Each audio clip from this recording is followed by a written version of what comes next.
Dirt Stream. I've never really played this deck before, so this is going to be interesting to mess around with in Platinum. But we shall see.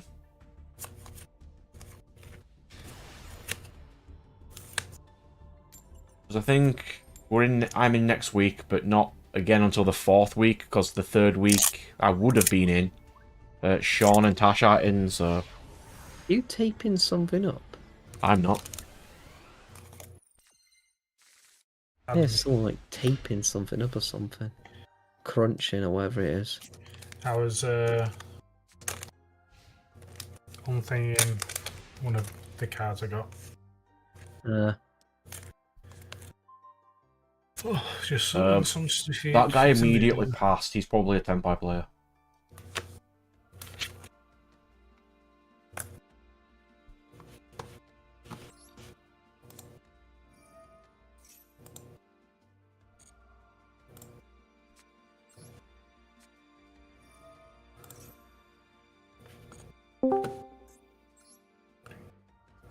Hello. Yeah. Visual. Yeah, we've got a bit of a full house here, haven't we? Yeah. It's rare. Oh. Yeah, I will not be here tonight. Unfortunately, I have to go to dinner plans tonight. All good. I will be here next week for more shenaniganry and. Next week is Pal World Week. Oh, then you know I'm gonna be there. Yes. Yes. Me, I get to yell at Brad again on Pal World and rip my hair out. Yay! Was that? You'd rather that than see what I've just done on Satisfactory. Oh God! We've seen the fall. Brad, what the fuck did you do now? What Could didn't be he do? anything.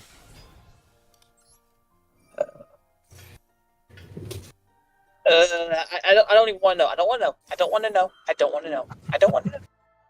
I don't want to know. Find out though. Yep, this is definitely a Tempai player. Anywho, well, I applied for that server hosting company I told you about this past Sunday, Oh yeah. and I was going to hear back from it within 3 to 5 business days, and I ain't heard crap from them yet.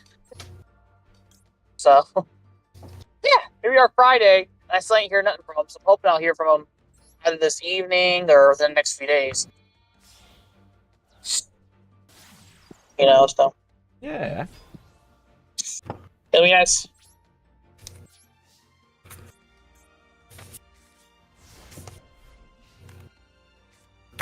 Any gentlemen, will y'all have a good stream? I will talk to you later. Indeed, sir. Ciao. Yes, See you later. Later.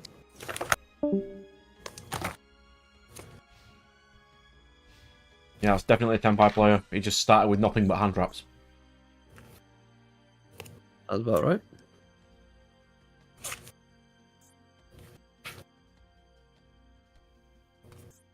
It's fine. I ordered myself some commons, they ain't arrived yet, so that's fun. Yeah, I ordered some stuff and. I mean, I've got the proxies, so you can read what it is.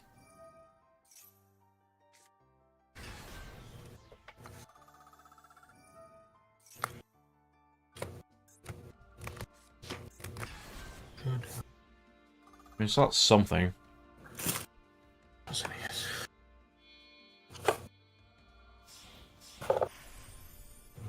Alan version. One of each one cards.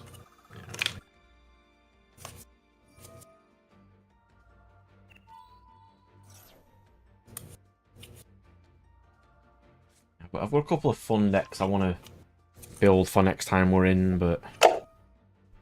Yeah. You know, because I'm not spending money on cards anymore, so... Welcome to the club. I am proxying them all. Well, all the expensive ones. To be fair, I did spend £4 on this new deck. That's decent. I had to buy some commons. Yeah, see, commons is not too bad. It's when you start getting up to all the like really pricey ones that you. Well, yeah, the like, Mermail support this came out this week. Abyss Gaios are 50 each now. Really? They were £5 each last month. And now they're 50 each. That's disgusting. Seriously, if quite literally, Konami could like rule the marketplace for these cards by just selling singles on their own website, but Well, they could sell singles on their own website with different unique rarities to them. So then they can affect the market in a way of people want to go to them instead of everyone else. There's lots of things they could do. it's the thing they could do, but they won't and don't. Yeah, because when I get in tomorrow, I'm going to eBay some stuff, and whatever I make from that stuff, if anything, is going to be for my next deck. Fair enough. I've also got lots of stuff for you as well. Cool. Because you helped me out a bit, I got you some stuff. Fair enough. I don't know what you're going to do with the equivalent of 40 copies of Sangan, but that's what you're getting. Okay. You never know. Hopefully I get time at some point, not today, but to go through and find all my Mermail cards so I can flog them. Abyss Spike and Gaios are absolutely ridiculous right now. I would suggest trading them to me, but you don't need stuff, so... No. I just got myself another copy of Marine Cis Coral Animo. Oh yes, she's really good. Yeah, because I needed another copy for my actress deck. The new water support's really good. Yeah. Water's always done quite well with support. Oh, recently they've done really well. I've done well before as well. Well, they're doing more well because Zealantis is ridiculously stupid. You got enough life there, Brad? No, he's giving me life, so... If he wants to try and OTK me for 20k life, let him try.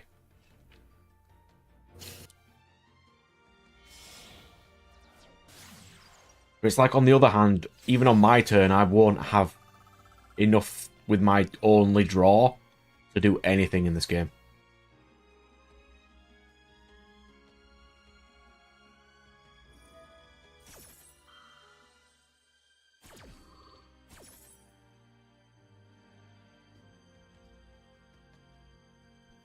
I need to learn how to play this deck.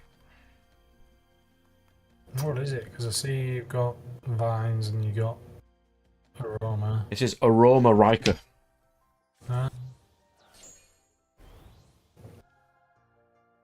Seems fun. I just need to figure out what the things are, because Rosalina would have locked me into plants. And now I know that. Yes. I'm probably not going to use that as often. Because the Riker are plant, reptile, and insect. You might We're want to learning. use the circle ones. Yes, so we're learning combos.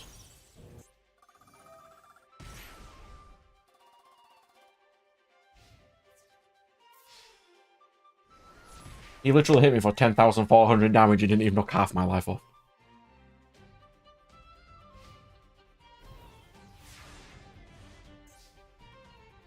Let's try. Laurel. That doesn't really help me. No. That's only really useful if someone else is on the field. Yeah. I assume you don't have any graveyard effects. I'm not sure, I've never played this deck before.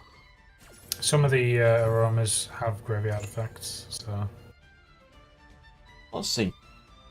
I'm not sure which ones. We're you learning. used. I'm just gonna disappear for a bit. I'm gonna try to sort some stuff out. Try to uncover some stuff, so I'll see you guys tomorrow. Yeah. These are the Yeah, let's do that.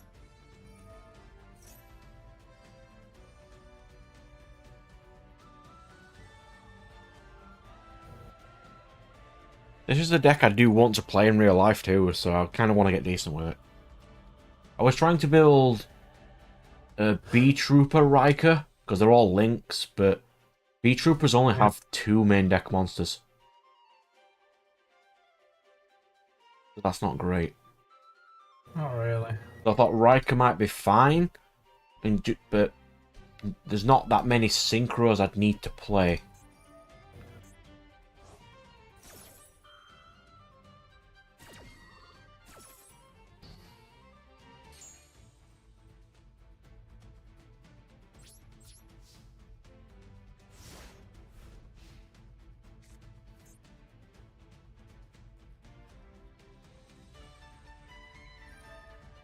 I mean, this would have been a lot different if I'd have had stuff like Dried Winds. What does the gardening do again? When if he attacks while my life's lower, I can summon a roam from my deck. And every time I normal or special in a roam, I get a K. Yeah. Like, even if his thing gets an extra 2,500, it's still not going to kill me.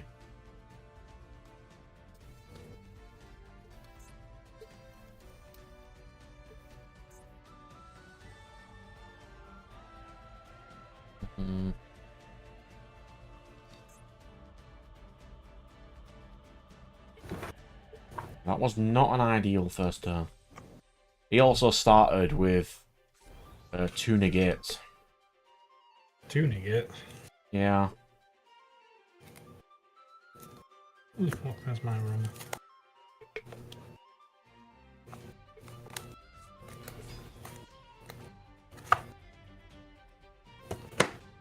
We're learning.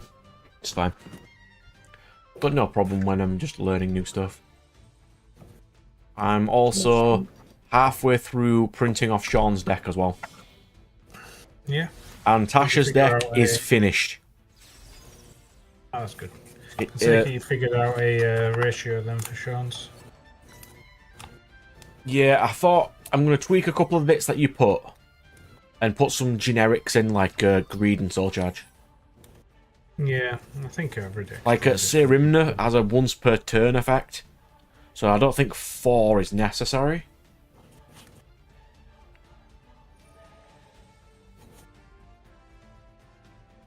Yeah, sure. Yeah.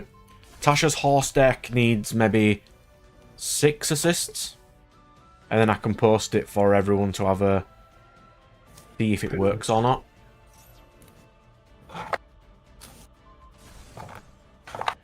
Sweet.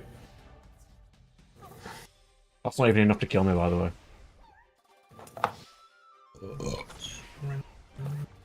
Yeah, just for now. Needed, believe it or not, extra.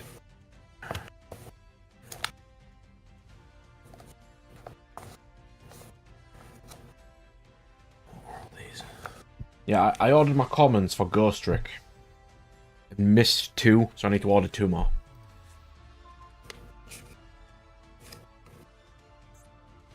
What do you mean you missed 2? I put all the ones to the top of the cards I needed to buy, but missed it. Oh dear. Yeah. Actually, I'll order them now. Let's load up an eBay tab.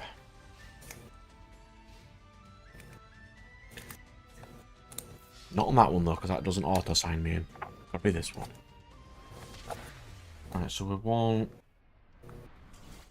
Ghost Trick Siren and a Ghost Trick Doll. Ghost Trick Siren.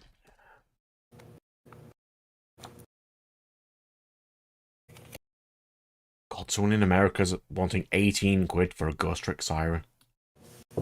Siren, which one's this? It's a basic, generic common. Because I might have. I may have, I don't know. I need Siren and Ghost Trick Doll. Ghost. Doll's the main one, though. Wow. dolls, 4 quid each. Interesting. I mean, she's basically the best ghost trick there is. Just to make sure I don't need any more before I do anything else. So you needed doll and what? Siren. Yeah. They're the only 2 I need, and the rest is finished. I've got the proxies for them, so I can still play it. No, I don't think I ever got any of the siren, so no, I've not got any of that. But I might have some doll. Doll is by far the best. Best one. Because doll's a spellcaster. 2 seconds. I'll have a look. Yeah, you'd have thought they'd all be fiends, but no.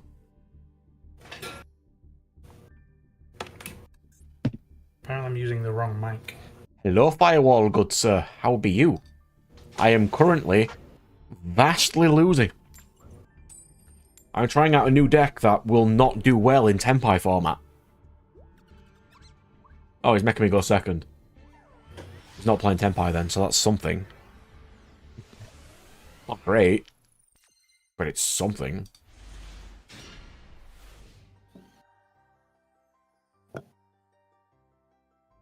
What we got? Gardening. Hunting dance is fine.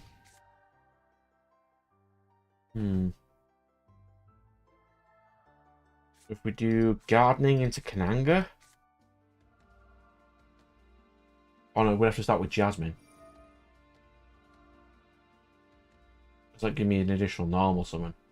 We'll do Jasmine, Kananga. Link into Skeletal. Or Tempais can hit you so hard on their first turn because it's a going second deck. That if they half the damage your opponent takes that turn, they can still hit you, still kill you in 1 hit. And they can play 27 hand traps because their engine is only 13 cards. It is disgusting.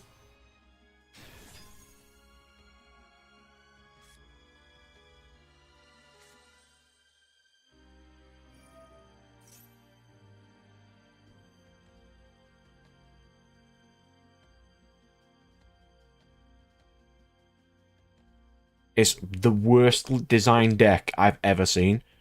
It's like they went, we need going second to be good. Let's break going second for this one deck for no reason. Yeah, it's miserable.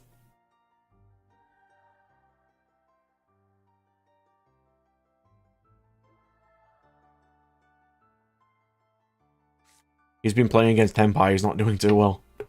Like, they have a field spell which states, during the main phase, which is when they're doing things, you can't affect their things at all.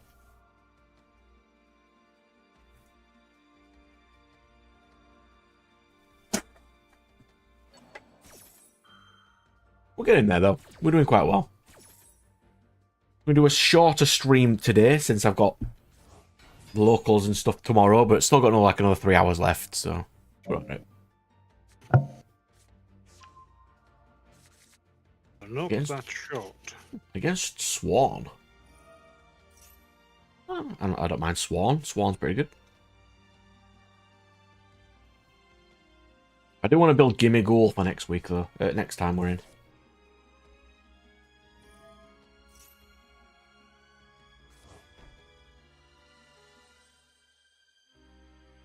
Oh yeah. Empire insufferable. Like, so stupid. And I'm just playing a Roma Riker, even though I know I'm not going to do very well. But it's fine.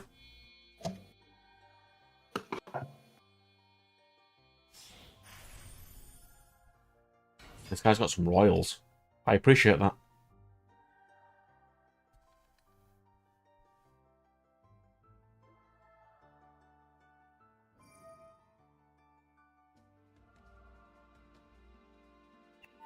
I think Gemini and Spirit probably need the most. Like, absolutely crap tons to make them decent. You're not wrong with that one. Rituals are sort of okay because you can play. Well, rituals have some decent decks. There's one doll. Gemini has all the cards already, like the field spell, which lets you immediately normal summon stuff again to get the Gemini effects. It's just they don't have good stuff. It'd be nice if they got good stuff, though. How many doll did you need, by the way? 1 or 2. Because I found one. So I can take that off my buy list then.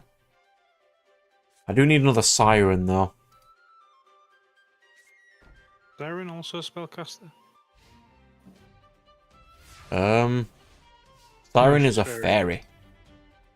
I'll have a look in my fairies. Oh, an SP little guy. Oh, what do you know? There's another one. So I've got 2. 3.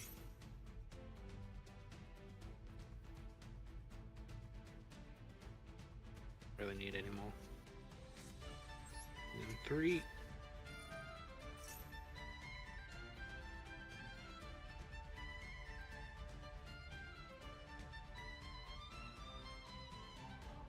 You know, it's telling that Spirit have a Mano Awato, one of like the most broken cards ever printed, and it still sucks. It's still not enough.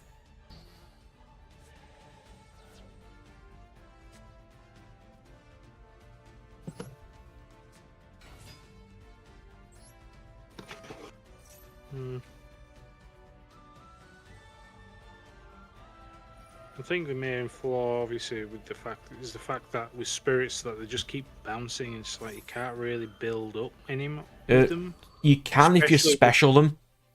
Spirits only bounce on normal summon usually, or if you normal summon some, they don't bounce. If you special I them and think stuff. Most of them, well, I believe most of them just bounce. If you summon something via Shino Baron, they don't go back. Wasn't there a thing Runix did with Mana Iwato where it wouldn't go back to hand? Yeah, if you I think Mano Awato, if you special it, it don't go back.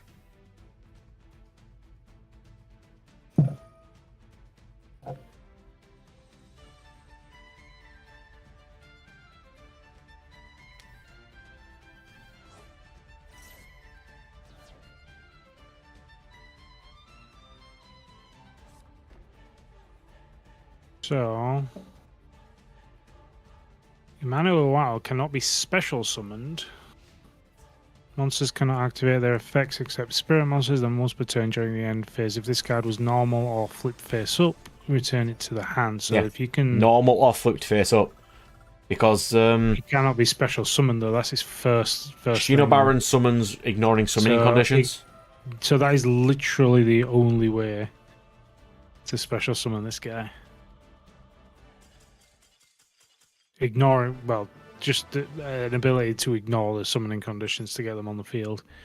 But even then, it's like it only negates monster effects of non-spirits. And honest to Firewall, you can't fix going second right now. They've gone so hard on going first, you can't fix going second. Well, at Brad, least will you not in play, my opinion. Yu-Gi-Oh! Card Guesser for a couple rounds. I tried and I sucked at it. I think you'll be good. I tried. Now we're back You in know a- so many random cards. Alright.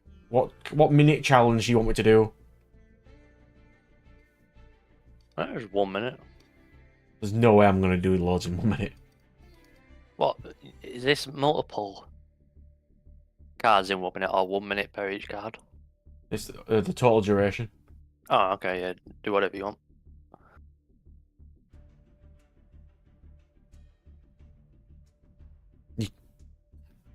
Honestly, floodgates are kind of necessary right now because everything's just a hand trap thing. It's ridiculous.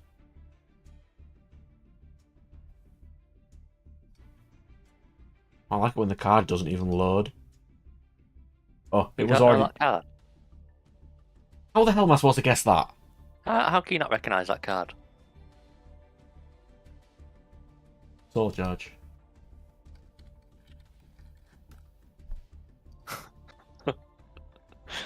I feel like Firewall would be good at this game.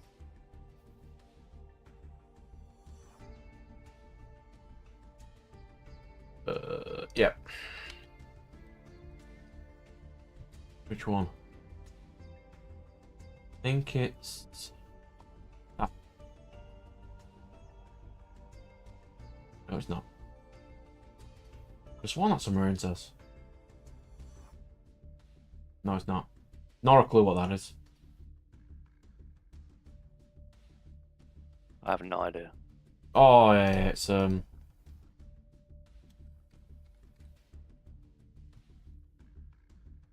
a plant card? It's, Power Valkyrie. Oh, it's not. No idea then. It's a random pendulum card. Not a clue. Oh yeah, Shang Sheng Magician. Of course I know Shang Sheng Magician.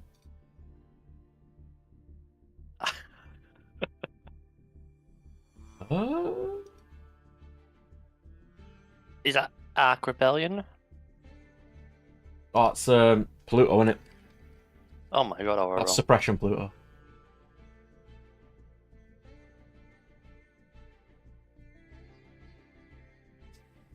I'm so bad at this.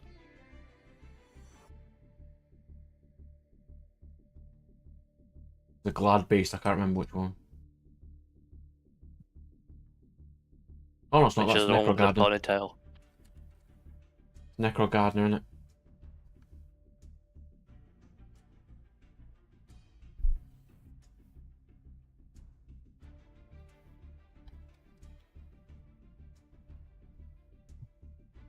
Oh, is this No. Yeah.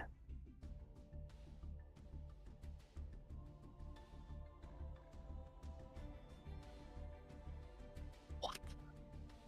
Isn't that bye-bye damage?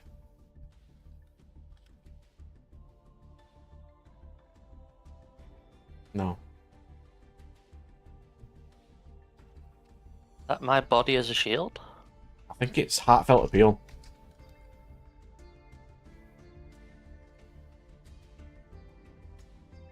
No. It's that random GX card. I can't remember what it's called. Random 5Ds. Full Force Strike.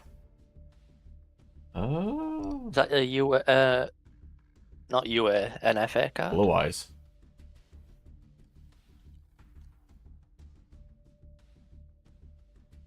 Oh, it's your favourite.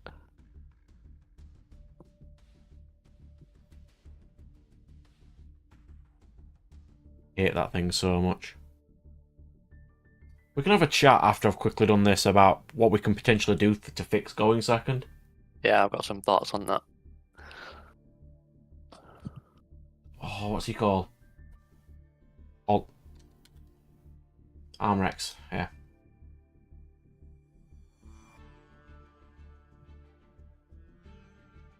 Cubic Dharma, maybe? That doesn't look familiar at all. Oh, is that the Oh, it's is that Numeron Dragon? yeah, the Numeron Dragon? Or DK? Or is that a Constella? I think it's Numeron Dragon.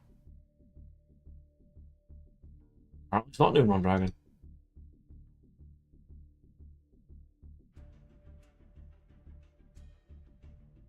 Nope. Don't look familiar.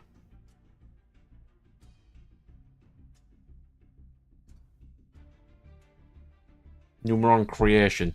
Not a clue. You should know that. You're a photon player. That's not a Photon card. It's a galaxy Oh, card, that's isn't it?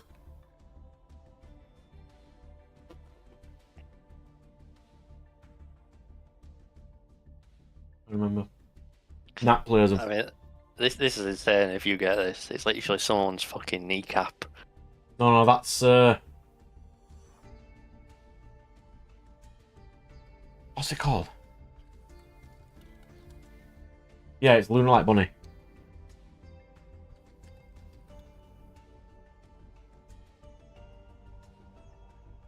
Which one?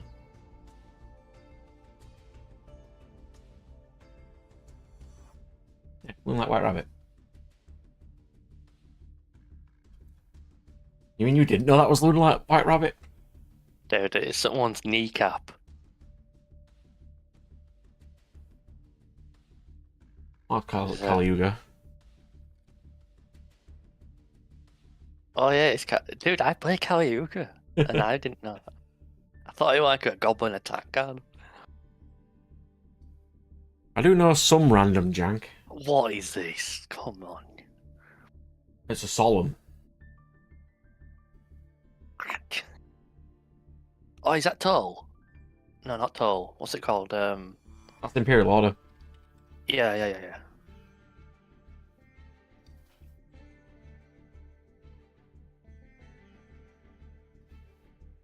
I don't know bright colours. Christ.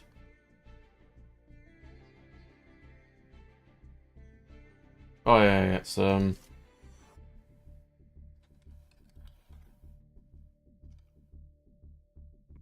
right. Dangerous Machine Type 6.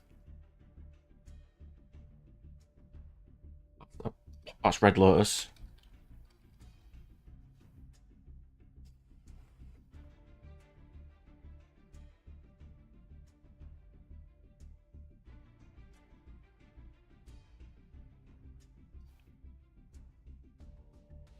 That's Gigabyte. Think of how many languages you could have learned if you hadn't filled your head with this many random cards. He's Gigabyte? You- Oh you- yeah, you that's could- true. You could learn like 10 languages by now. That's Blue Eyes Jet Dragon, right? Oh, no, it's Mirror Force Dragon.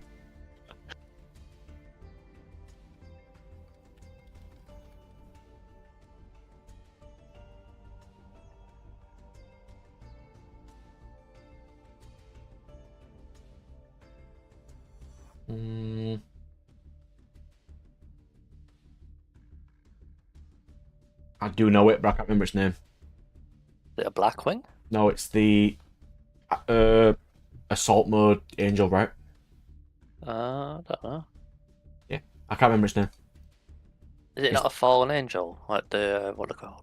No, she Chaos doesn't have Witch. Fallen Angel in its name. Oh, Chaos Witch? Nightwing Sorceress. Yeah. Oh, well, that's Imduk, right?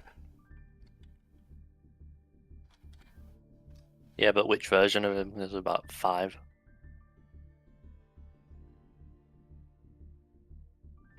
Mm,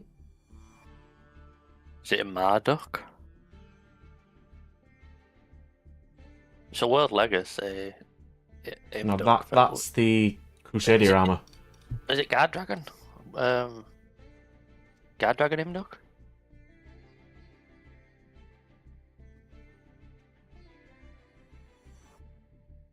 Might be, but I can't remember if Guard Dragon Imduk's got it. What's his name? Oh, that's a spell and trap. Mind Meld? Yeah.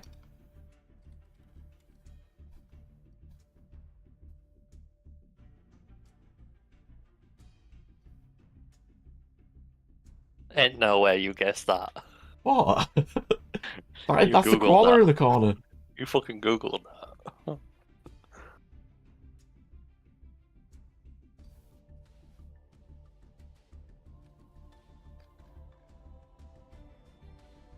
I know this card.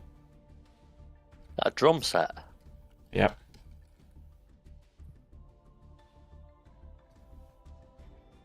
Not that one.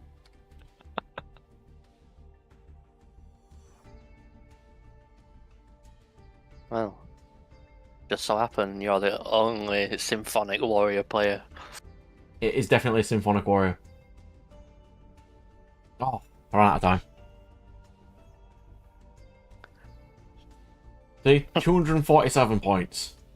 Dude, I literally didn't get one of these. You And know what I you're feel a like? Kali Yuga player, you didn't even get Kali Yuga. I didn't get Kaliyuga. I didn't get the World Legacy one. I got Jank, I got Dangerous Type 6, Armor X. Mirror Force Dragon was kind of jank. Dude, how the fuck were you supposed to get soul charge when it was just literally a white? It's just a completely white screen. There we go. I might do this every, like the first 10 minutes of a stream or something. Yeah, I like that. 247's I'm passable. surprised at how good Josh is at that game. Like he's played like basically all of these. Like even I've got I some random jank knowledge, but Christ, some of these are impossible. Like Suppression Pluto, I did want to play that. Pendulum Magicians, I've no clue. I've never played them.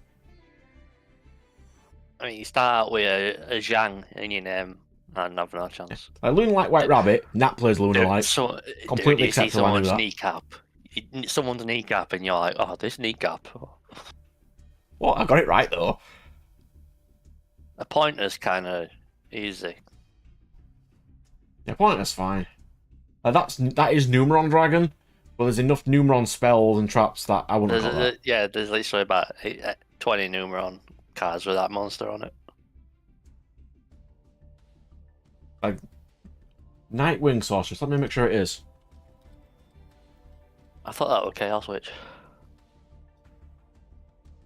Is she the card I think she is? Yeah, you can activate Assault Mode to turn it set. I have a few of these. I think I did alright there. 247 is not bad for my first try. Which one's Chaos Witch? What am I thinking of? Oh, what did you think of the new 10E cards? 10-year. The 10E Oh, yeah. support. They're pretty decent. I mean, it might take a slot, the Synchro Monster, but I mean, Sword Soul's basically fixed already.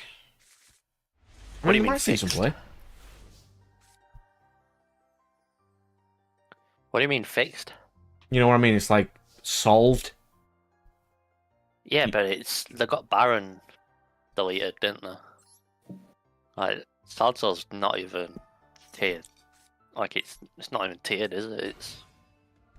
It's Sword Soul's fine now. It's got Protoss back, so Yeah, that's a shit way to fix a deck, innit? Fucking hell. So I really need to make sure I can see if my mic's on.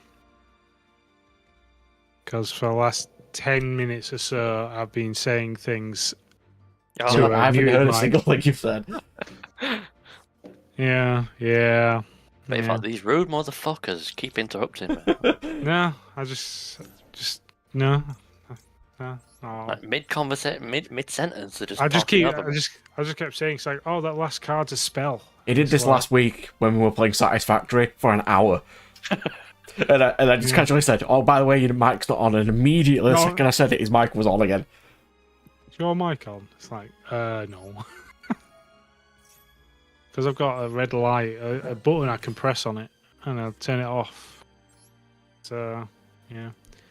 And in case you didn't know what the last card was, by the way, it was Beatdown. Which was the spell Oh. for Symphonic Warriors. Yeah, because I'm building Symphonic Warriors, so... Even though it's not actually stated that, because it's just tribute. And if you're asking monsters, why, especially it's because I made a jank deck for everybody, and that is the jank deck that was chosen for me. Yeah, you drew the shots, bro. I really did. It's horrible. Yeah. Just so you know, I did get a Lunar Light White Rabbit. Oh, you got the kneecap. You saw Yeah. the knee, and you're like, oh god, obviously this kneecap. I was like, that's a Lunar Light. It's a White Rabbit. Lunar Yeah, Light's give it- just got a card And then I back. kept one, and then Brad kept saying Bunny. It's like, no, it's White Rabbit.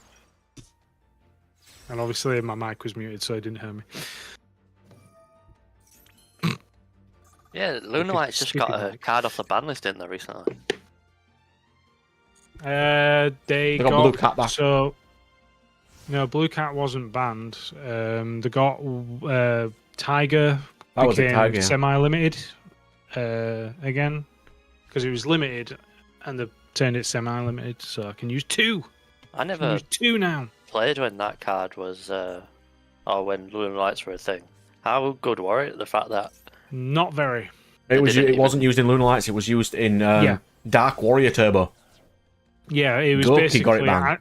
as with everything that gets banned, it's never in the deck that it's meant to be played in. Yeah. Yeah, Goki Dark Warrior Turbo got it banned. oh, Gorky. Ah, that makes a lot of sense. And just so you know, Brad, I do not have Siren. I had a I look, can deal with one for now. so. I do have need got- the Ghost Trick Museum if you've got any of that. Which one's that one? Is that Ghost spell? Trick Mansion. It's the field spell. And I can have again. There's... Yeah. I'm playing Punk Symphonic Warriors. I feel bad for the punk cards. Yeah, yeah.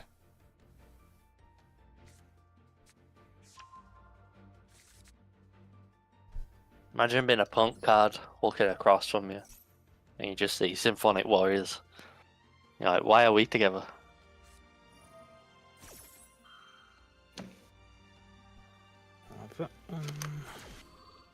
Yeah, that was my jank deck. And then I'm playing V to Z Dragon Catapult Cannon Turbo.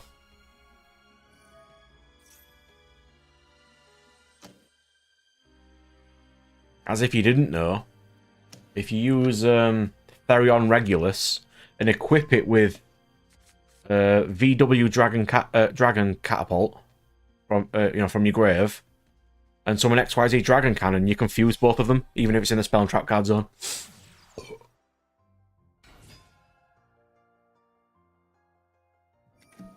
I messed up. What I should have done is use some Roma Blend first to get a copy of Dried Winds on the field, so I'd have had an interruption here. Are you playing Diabolantis, the Menacing Mantis? Not in this build, but I probably should be.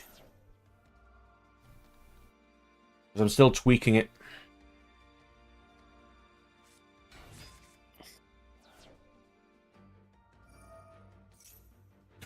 Christ. You have the worst luck in the world, you Firewall.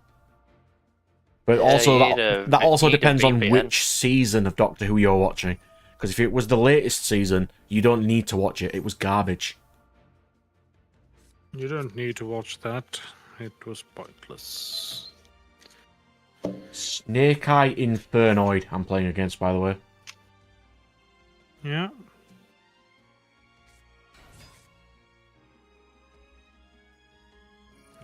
Got those. Got two. It's fine. Yeah, I know how you feel about that firewall. That happens a lot, especially on like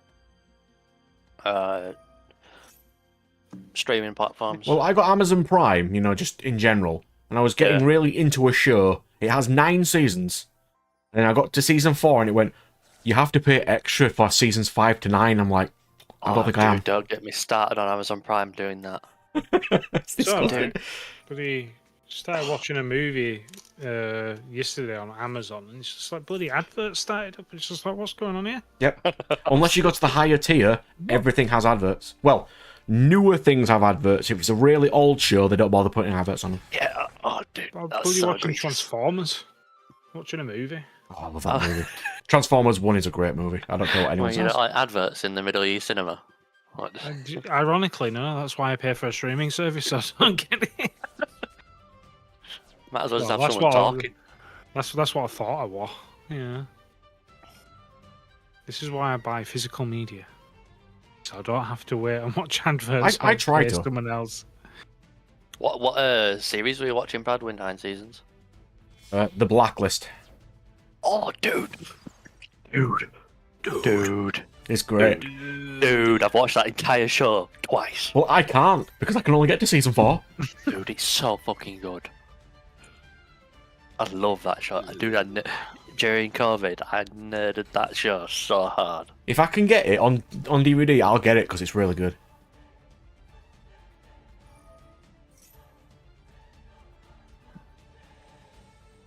I watched Reacher before that. That was really good, too.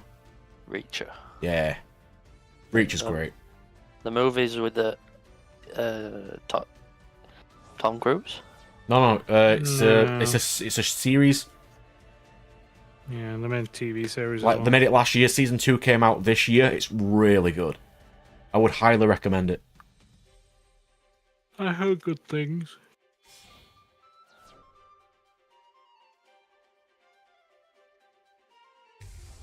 Oh, that's another thing.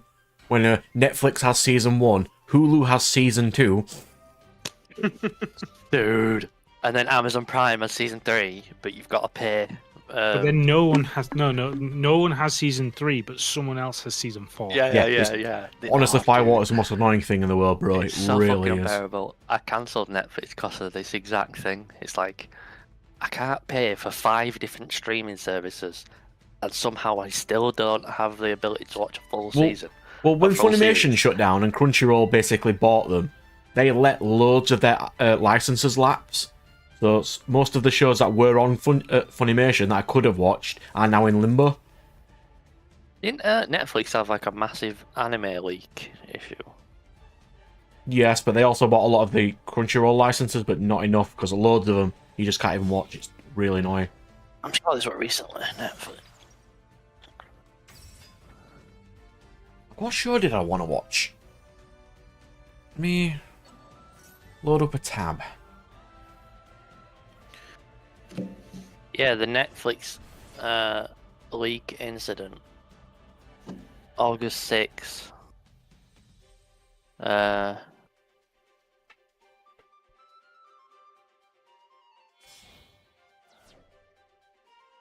lot of the shows got leaked.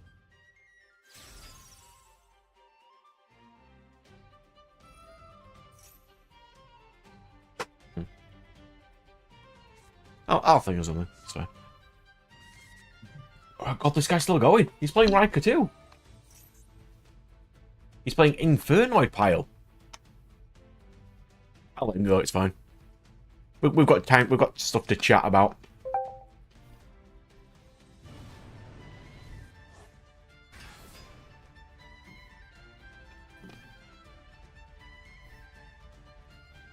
I know loads of the anime stuff got leaked, but I don't know about Netflix stuff.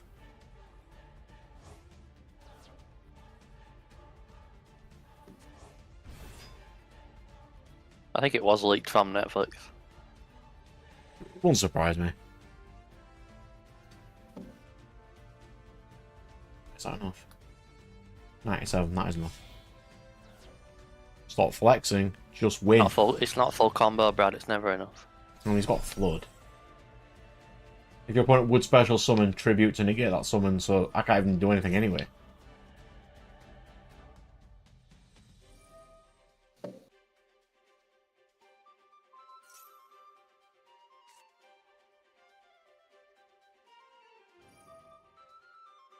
Oh, he doesn't play Riker too, that was my Riker.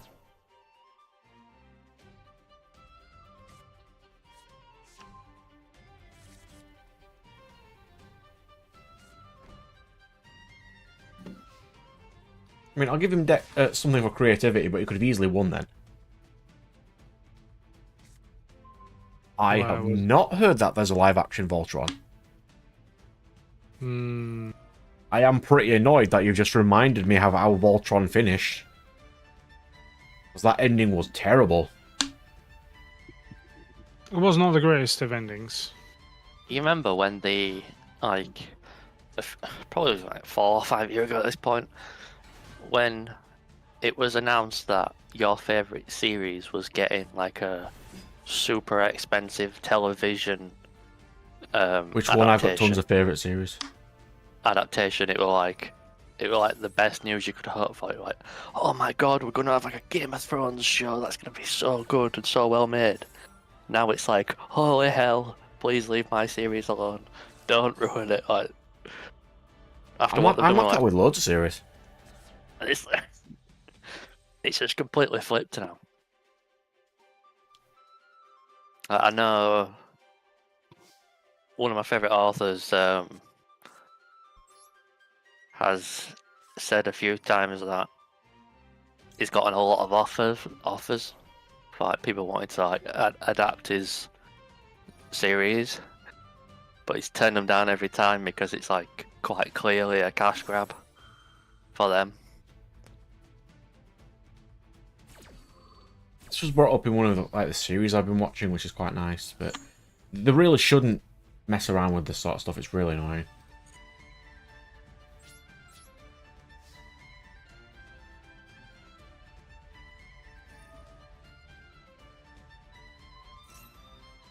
I think it got brought into light recently because House of the Dragon season 2 bombed so hard, and From what I heard, it started off really well, the and first it did season not was stick good. the landing. The first season was good, but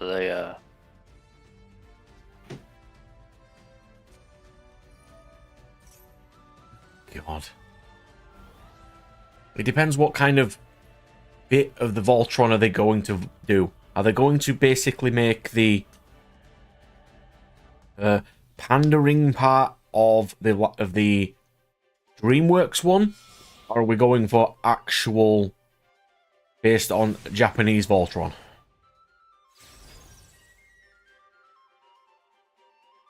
Because I think a transforming scene of the Voltron lions would be really cool. what is this guy doing? Fucking around. He's had lethal like 4 times.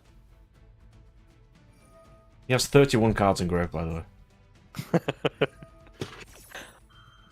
There's what? Yeah, a lot of things of the Voltron DreamWorks one didn't do well for me. To be fair, I'll say this: DreamWorks do good series, but they have terrible endings. Yes, they do. Because that's not the only DreamWorks one that had a terrible ending. Because Troll Hunter also had. Oh, Tales of Arcadia had a terrible ending also. Yes, it did. It was absolutely garbage. It was the stupidest ending going. Oh, do you want to know how it ends, by the way?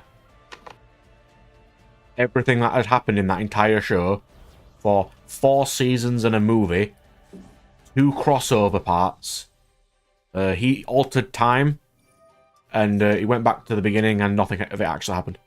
They hit you with the Lost. And then he makes his best friend into the Troll Hunter instead. Yep. Like, it was all a dream. Nope. It's worse than It's All a Dream. It's like we're just going to turn back time, and then he's not going to just solve everything like he can do. It's so stupid. I know everything that's going to happen, but I'm going to change history. Like, immediately.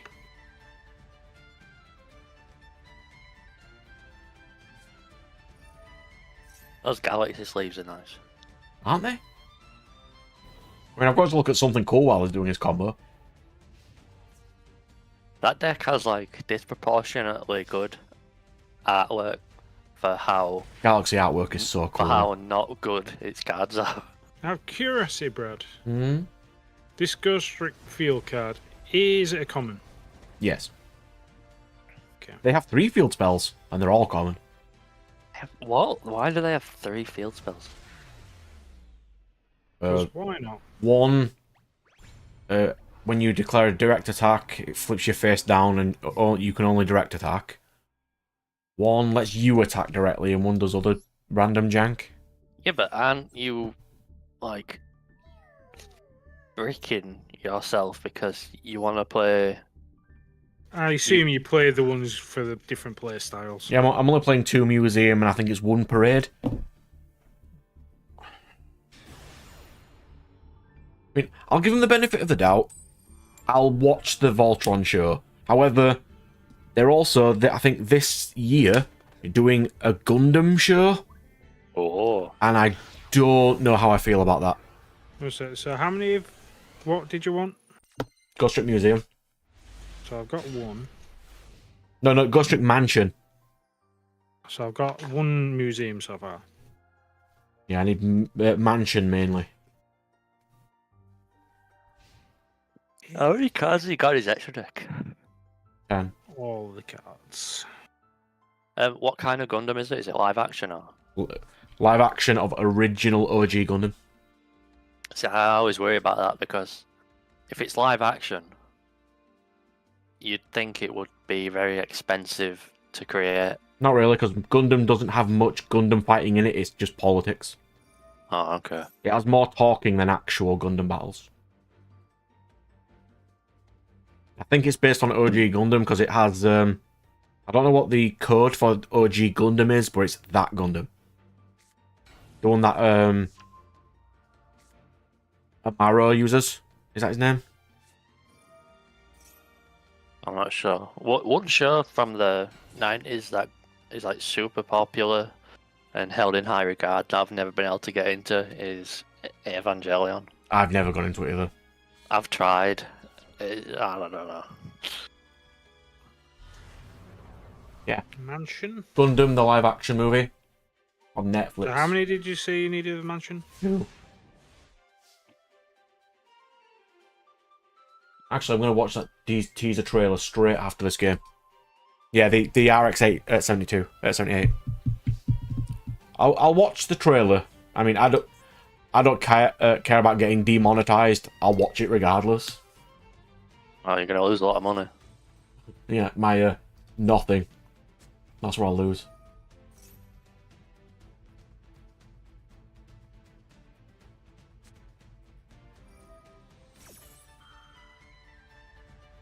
Well, have you seen Ubisoft getting fucking roasted? Yeah, their stock is at the lowest it's been in 11 years.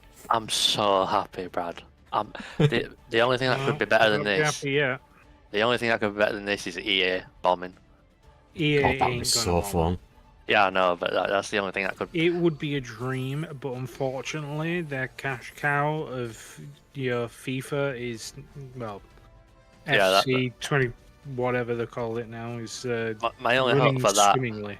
My only hope for that is that enough European countries pass laws against the loot box gambling. But until Well, then, that's the thing, innit? It's like as soon as gambling laws come into affect games, that's it. Jigs up. You're not I going to don't get. know about Gundam Wing Firewall. I don't think Hero's old enough for a Netflix show, and he's not really... He doesn't have any depth at all, does Hero. He's incredibly bland. I could see it. I mean, the mechas are so much cooler in Gundam Wing. And it's got better villains with Trey. So much better. What's this something? Tobari, and another face down.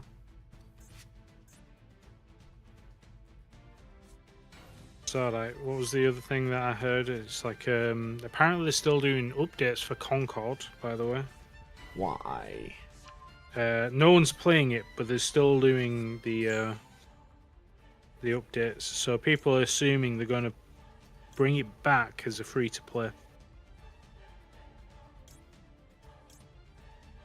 Yeah. Stride wins a bit better right It's still not going to, going to help. I can't remember what other game did that. They released it as like. I think a bunch of them have generally done that, but I know a game that released quickly backtracked because it wasn't nearly as like popular as people like projected it to be, and they're like, "Oh shit! Like we cannot have like a barrier to entry fee." well, apparently, according to sources, Concord cost on roughly between 400 to 600 million. It did, yeah. And it's like, why? Seriously, why? Baffles me sometimes. Movies cost less.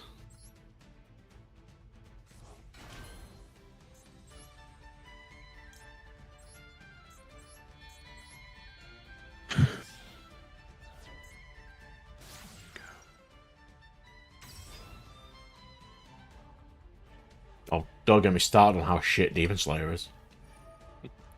Oh, I hate that show so much. It's so popular though. That's the crazy thing. Like it's so fucking popular. It's only carried by the animation. Its story is garbage. It's fine. I was really trying to. All I can say is I was really trying to work out why that was such like a phenomenon. Like it was so wildly popular when it came out.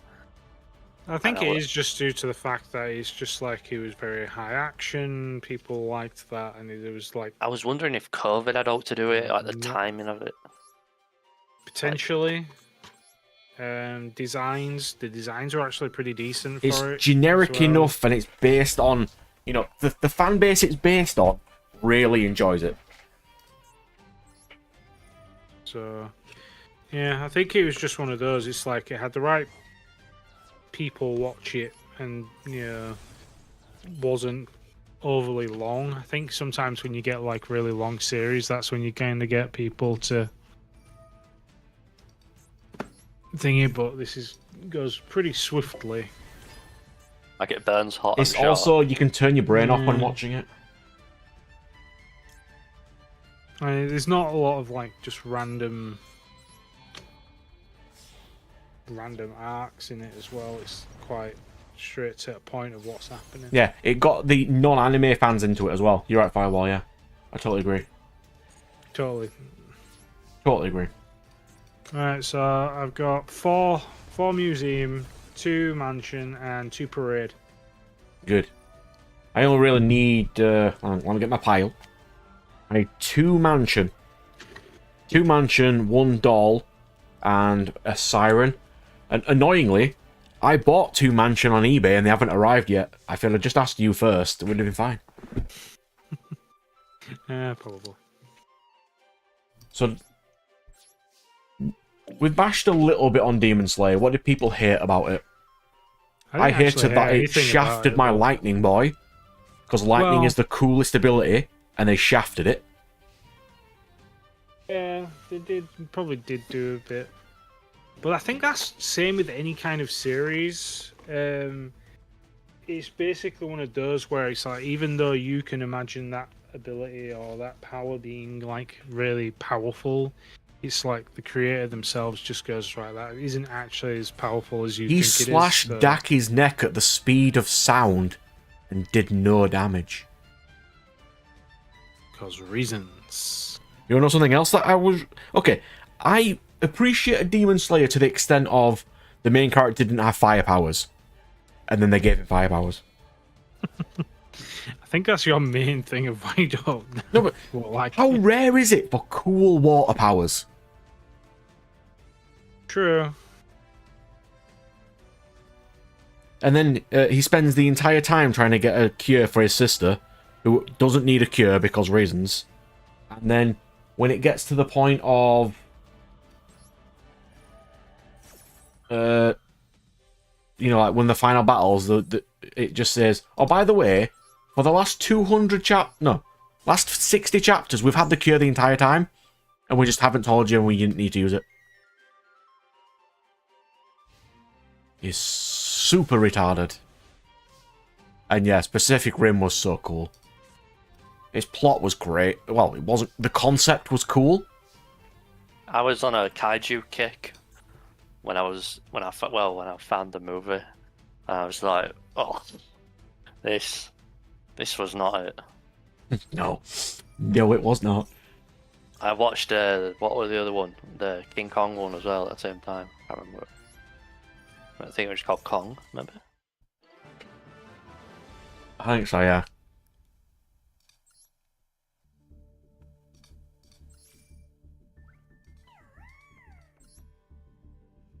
Okay, are we ready? Live action Gundam. Yes. Let's go. Am I gonna hate this? I think I am.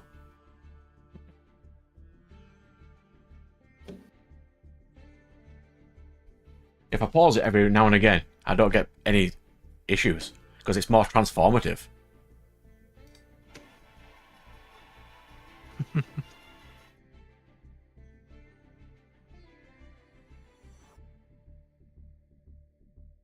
It's not.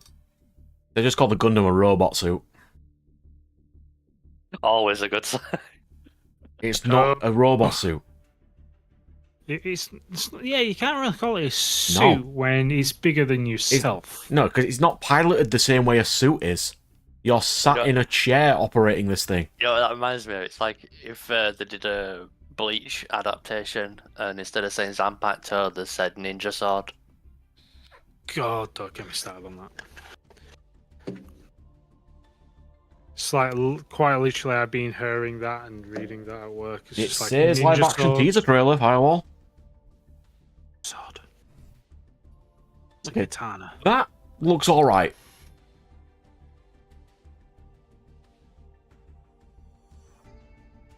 Can Gundam save all? I hope this is fake. Oh! Do not ruin my series, please. I hope this is fake. Oh my god. Can Gundam? Is it not Gundams? Gundam not a singular? I hope this is. I hope this is completely wrong. Dude, that is the worst thing to hear when you're making a show. When That's- you're making a trailer, I hope. That's got a Pacific Rim on it. This can't be it. Oh my fucking god. I mean, that is the Gundam. Like, I hope this is Soviet propaganda.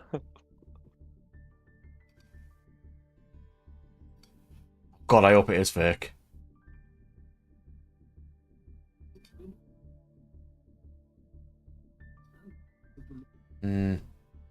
I will accept that. If that's fake, I'm fine with that. Let me search it again. If I search live action Gundam, do I have anything else? 23rd of March 24. What's this?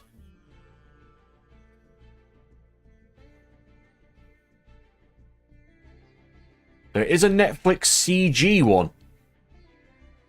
Should we have a look at a CG one? Yeah.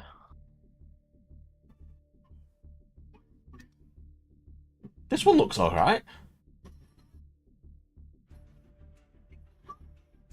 Oh, thank God. Thanks, Firewall.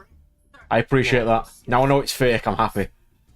That's fake. This CG one looks alright, though. That's the Zaku.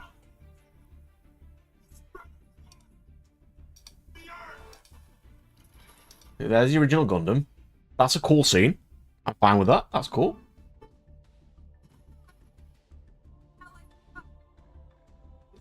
You need to give that cover.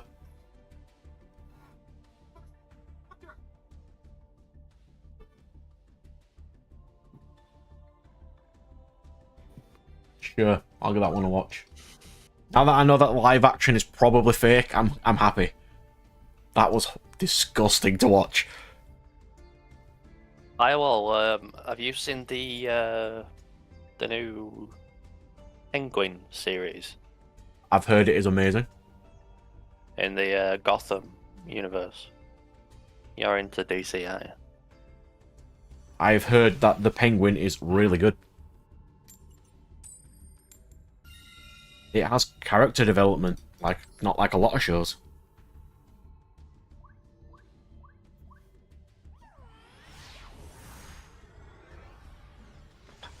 I'm so happy that that's fake. You have no idea.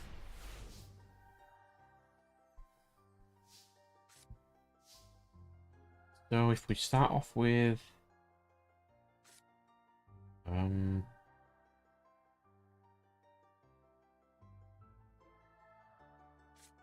is really I good. think that's everything. Let's just blend. I don't really need gardening right now.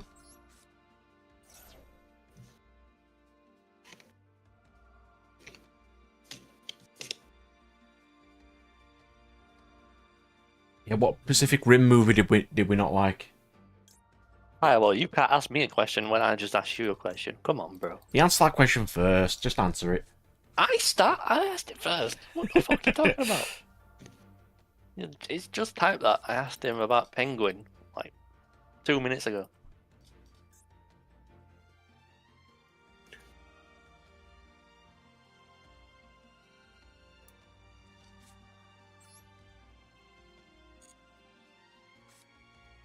Yeah, special this. Discarding Laurel. So randomly building a Digimon deck, and I've just literally threw some cards together, and this I've got exactly 50 skills.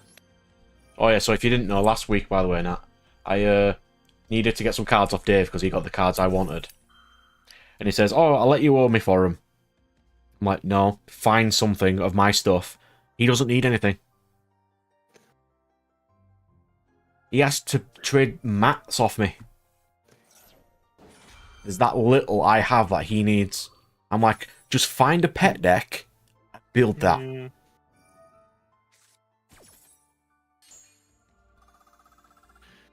I think it's time for some more gaming now. I've sorted that out. Just leave it all tomorrow.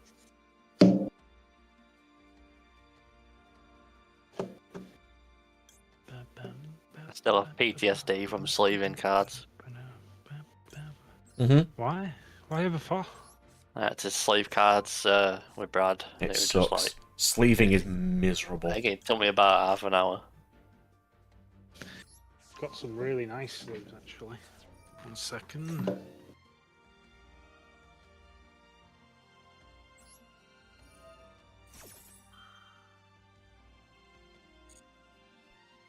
By the way, he played Numeron Network on my turn.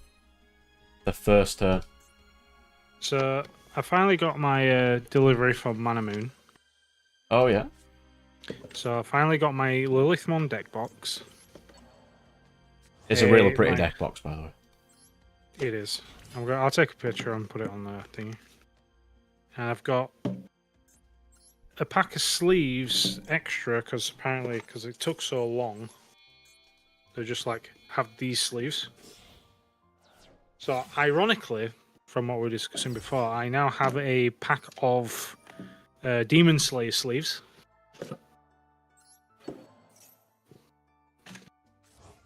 And it's Fire Guy. Of course, it's Rengoku. Yeah. Really annoyed me that they brought him in just to die. Retarded. They shouldn't do that.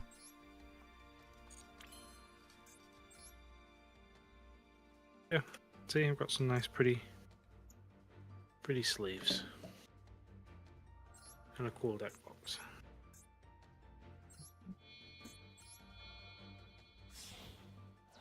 And of course, the Okay, you've got to answer his question now. Apparently. Yeah, I'm pretty sure it was from like 2010 ish. Let me see.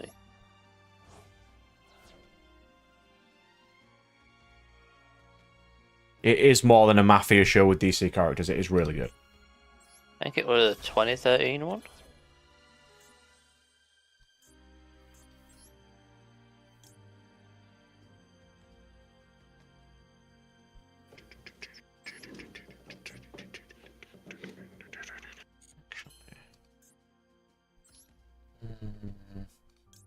Yeah, it was a 2013 one.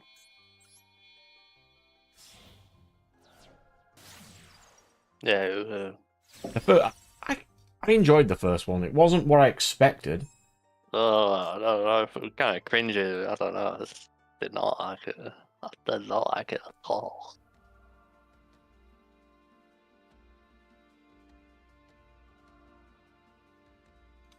Aroma blend. Summon Magnolia by using these. His story wasn't great. His concept was a lot better than its actual story. I thought the acting was Oh, its acting was terrible. quite cringe. And I don't really like using that word, but It was. It was cringe. the whole plot line with the Asian chick, that was just fucking not in my stomach. What AI thing? Well, I missed something. Oh, with the Pacific Rim thing of he needed to find the specific wavelength to himself to pilot the mecha, and it just so happened to be the one specific characters and stuff. And yeah, it was a bit contrived, but it was. It was like, fine. it was the love interest chick, and it was just like, oh. Evangelion's not even deep; it's just hard to understand. because he didn't even write in it what happens. It's like, oh, so I'm dumb. going to take this out of the pack.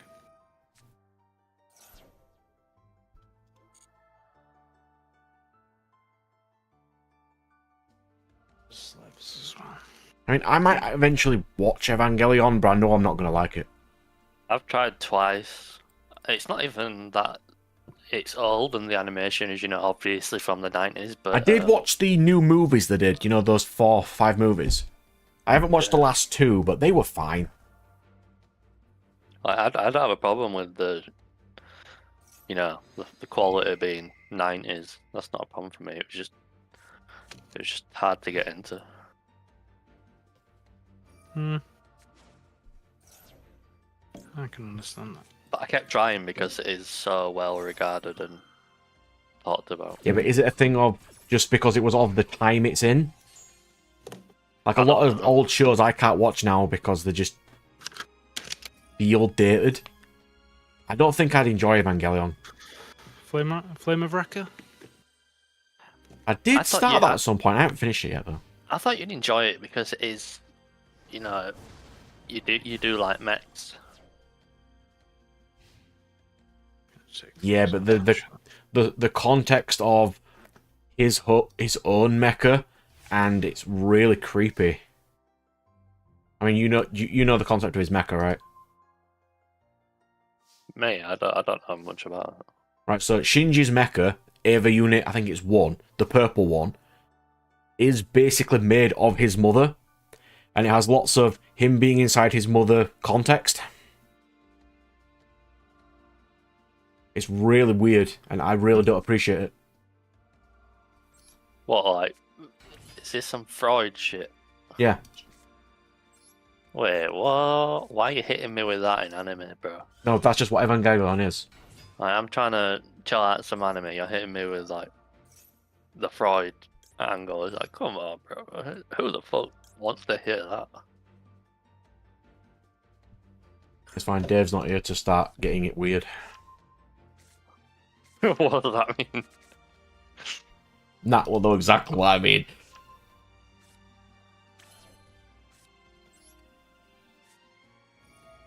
Will Evangelion be as popular as it is now if it wasn't part of the initial wave? No, I don't think so. It fit the first, like, key psychological niche back then. I don't think it'd fit that right now. Like, now there's enough, like, psychological shows. Like, I'd take Ergo Proxy over Evangelion any day. That was another show that took me like 5 fucking tries. Oh, it takes some doing. I watched it 3 times, and then I had to watch like 2 YouTube videos explaining it because I'm so fucking dumb. I'm just like, this has gone straight over my head. What, Ergo Proxy? Yeah. Yeah. I never actually finished that. I've been meaning to finish that one. I got like so far into it and then I just stopped and I don't know why. And I really liked the artwork for that one. Yeah, that's what got me into it. I thought, oh, that looked cool.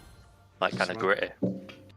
No, 90s animation's great. It's just And then I just can't get carried found out. out I didn't have the IQ to, like, understand the show. The one that I didn't have the IQ for is what's it called again, Brad? Noain. Noain. Miserable. Which is this? I'll put it on screen in a second. Noain. It's horrible. It's not horrible. It's just like we couldn't understand it. I'm sure if we understood it, we would be like, "This is decent. We understand what's going on."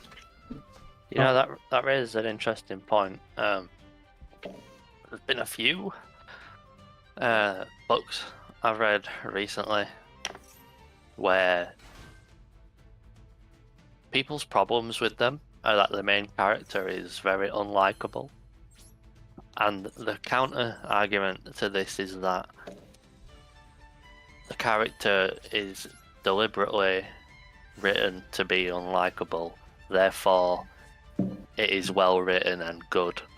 But I was like, but if the end result is I still can't read the story because I can't stand this character.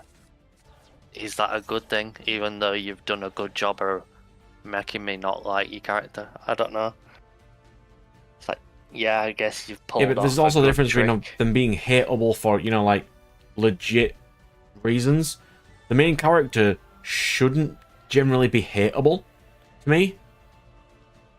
Depends on what you're trying to write. If you're trying to write something, You've probably heard of you might have heard of both series, to be honest, because they're quite popular. Is one of them is the Kingkiller Chronicles by Pat Rothfuss, and the main character in that is a guy called Kavoth, and he's basically the ultimate like power fantasy guy, tooting his own horn, and nobody can stand him.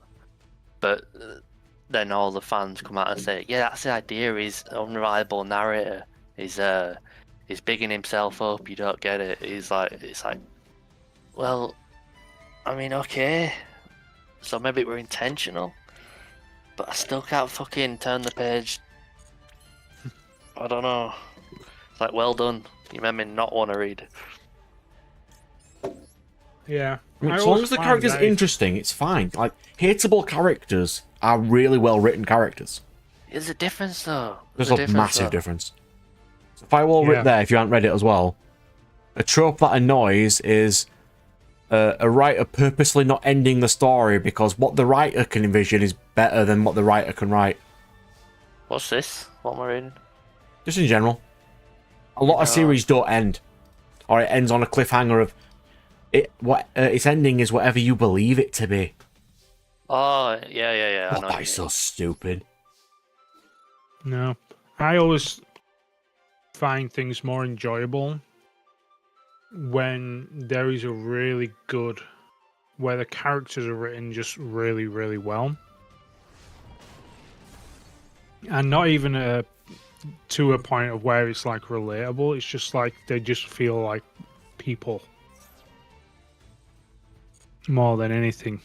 I think that's really I'll rare, plug though. Tower of God here. Its villain is my favourite villain of all time. Who's the villain in that? Rachel. What's she do? So basically, Wait. at the beginning, Is that the chick he's chasing? yes.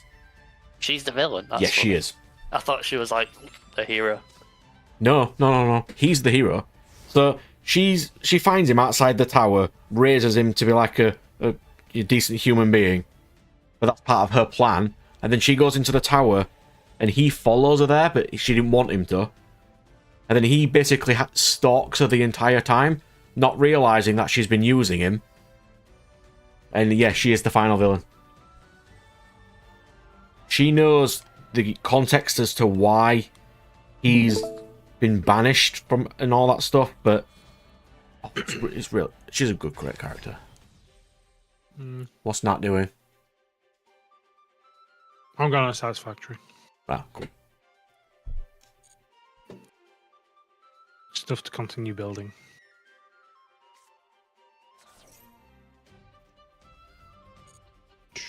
Yes, because in the mobile game, Rachel's ability is called Self-Proclaimed Hero. Self-proclaimed heroine. She thinks she's the hero of the story, but she's not.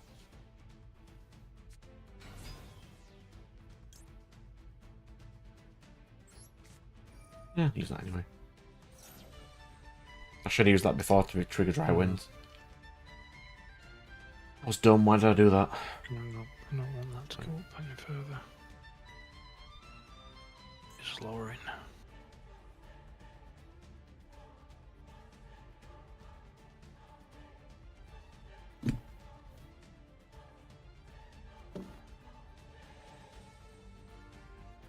Oh yeah, you can have some really cool, detestable characters. Like, like what is it? Helsing has Alucard, who is a horribly evil character. It's still interesting. He's really fun. Yeah, but is he charismatic? Alucard, yeah, I'd say so. Yeah, that's the thing. Like, these characters aren't charismatic. They're like just. It almost feels like author has self-inserted them into the books to live out their fantasy.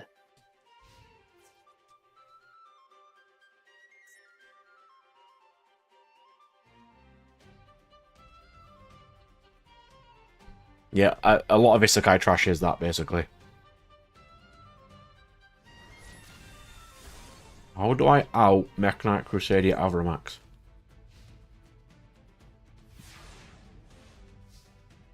I'm not sure what your deck does. Neither do I.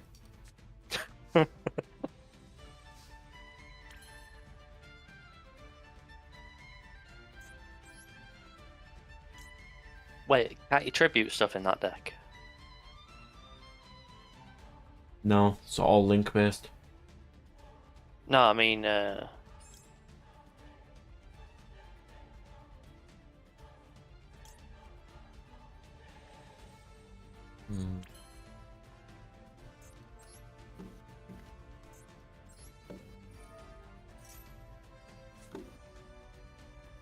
could probably tribute summon Marjoram.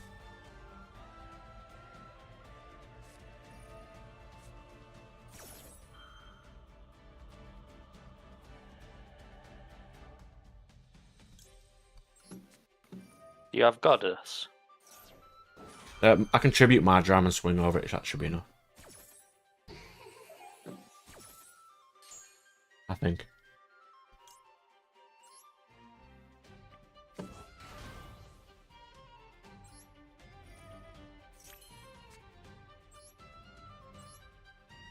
Like, there's Oh, I should reiterate, by the way, that this Just book I'm on shy. about was voted like it won the all for the like best book of the year and everything. It's won him loads of awards, and then in the book, there's like 50 pages where this young male is. I can't speak. I can't speak. If I speak, I'm in trouble. I can't speak. It's too fucking cringy. Yeah, I'm not a massive fan of cringe. It basically outsexes a sex goddess while he's a virgin. As you do. Of course. It's like, how do you come back? And then when he comes back from 50 fucking pages of outsexing a sex goddess. Yeah, that's every top tier garbage. Every girl looks at him and can just tell he's different now. Like, holy shit, something's different about him. It is the most. That sounds fucking garbage. Honestly, it is. Don't want to say anything, but it sounds like something our mate would read. It makes my. He probably already face has. hurt. Honestly, it's so fucking. And then people are saying, but he's an unreliable narrator. He's telling his own story. He's bragging about how good. Obviously, you can't trust him at his word, and it's like, dude, that feels like such a shit excuse for writing that garbage that I just read. Okay, I've got a random topic to chat about in a second once I get back, so we'll see. Okay.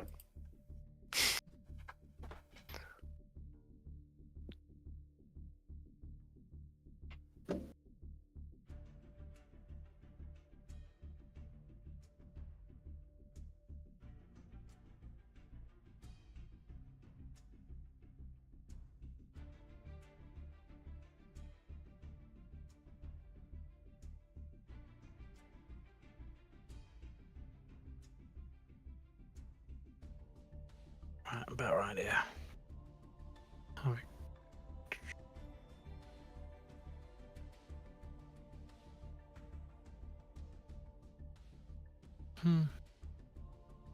That's an outgo. We don't want an outflow. We want an inflow.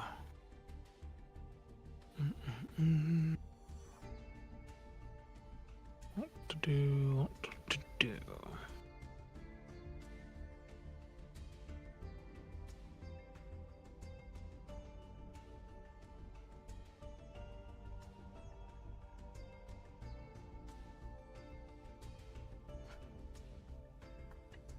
Okay, what do we think about the trope of justified villains? What's your favourite justified villain?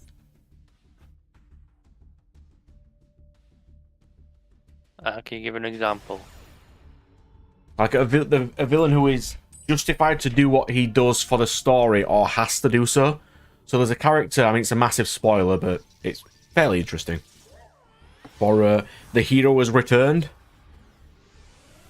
which is basically chapter 1.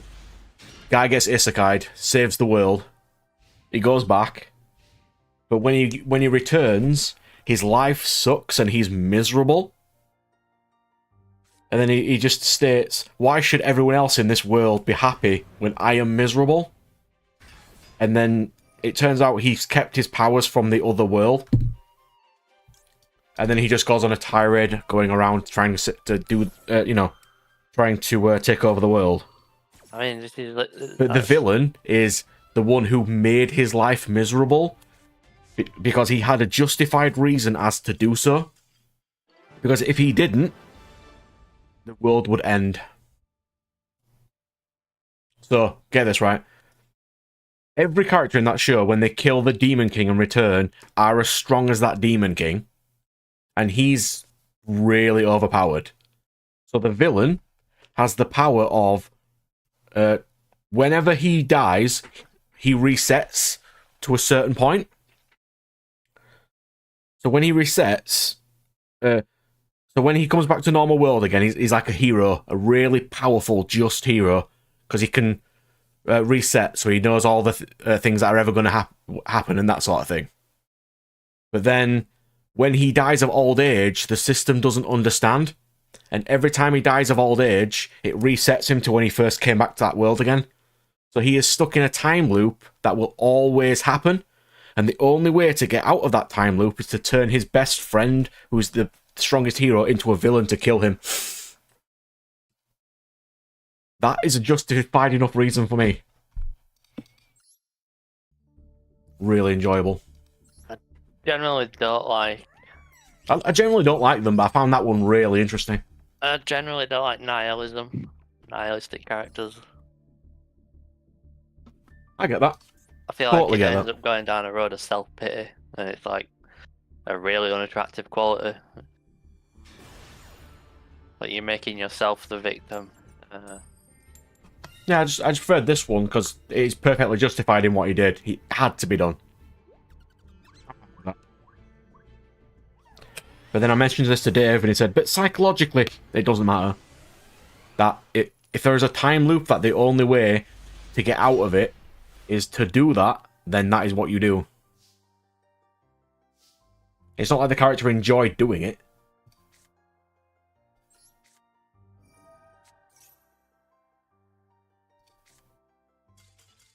There is an interesting concept similar to that in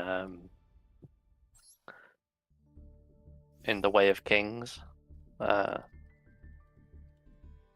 So there's there's like these 10 Holy Knight figures who are sort of the like ascended saints essentially, and they have made an oath pact to every 1,000 years or something suffer for the sins of humanity essentially. So together they all undergo what is essentially hell, and humanity is spared another 1,000 years, but only if all 10 of them come back to renew the oath pact. And then at the start of the book, this one, the prologue is, this one time 9 of them came back and had enough, and they leave the 10th guy to suffer alone because they don't want to do it again. Yeah. So that's how you make the Yeah. 10th guy the ultimate bad. You give him the choice that sort nobody of- wanted to take. Yeah, you give him the left behind, betrayed. Then you see how much he's kind of like a fallen angel. He was a hero, but now he's endless suffering has turned him into. Yeah, I like those because then even towards the end, they're not evil and they're still. The plot can be maneuvered to like redeem them and stuff. I like those. But you could also say, do they need redeeming? You could also say, like, didn't the other 9, like, aren't they the evil ones? Aren't they the betrayers? They are, but it's like it wouldn't be to redeem to himself, but redeem to the people that he's trying to save. And then in turn, by being, perceived better by them, it'd save him and he'd feel better about helping people. Like, he's the only one who didn't break the Earth Pact. He's the only one sticking to his word, but obviously because the other 9 broke the Earth Pact, he suffers eternally now and doesn't get the reprieve that if they all shared the suffering by 10, as 10, it was less. So it was only every 1,000 years they had to do it. That actually does sound really cool. I'd watch it.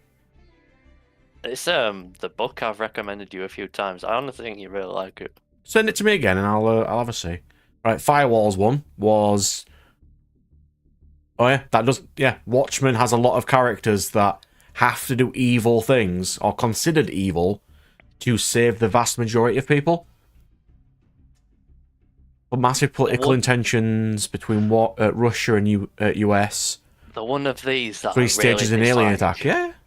The one of these that I really dislike is the Marvel Thanos thing, where he wants to wipe out half of life to save life.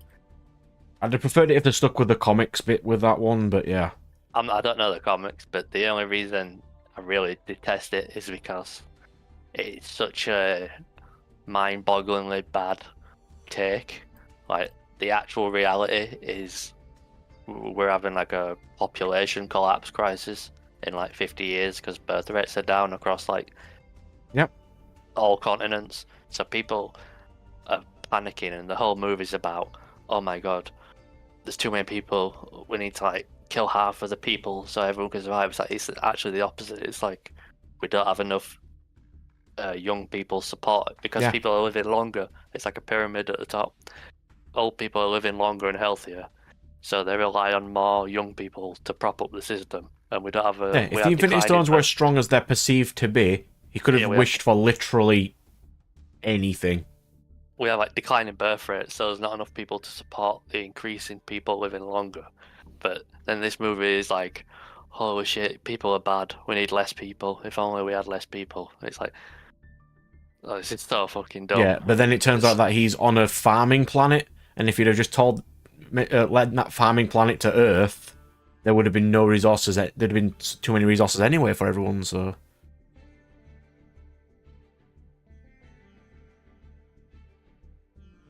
Yeah, because in the comics, he kills half the universe to impress the personification of Death, which is Lady Death. And he makes that Deadpool immortal because she prefers Deadpool over him. And he makes makes Deadpool immortal so he can never die and go to Lady Death in hell, basically. He's a spiteful son of a bitch.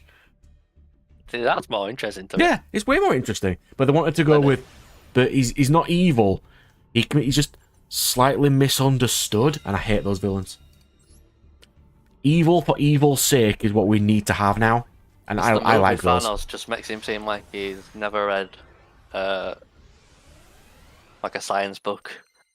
It's like, oh, you missed the plot. Yeah, with his empire as big as it is, he could probably make enough resources, regardless without the stones, for everybody anyway.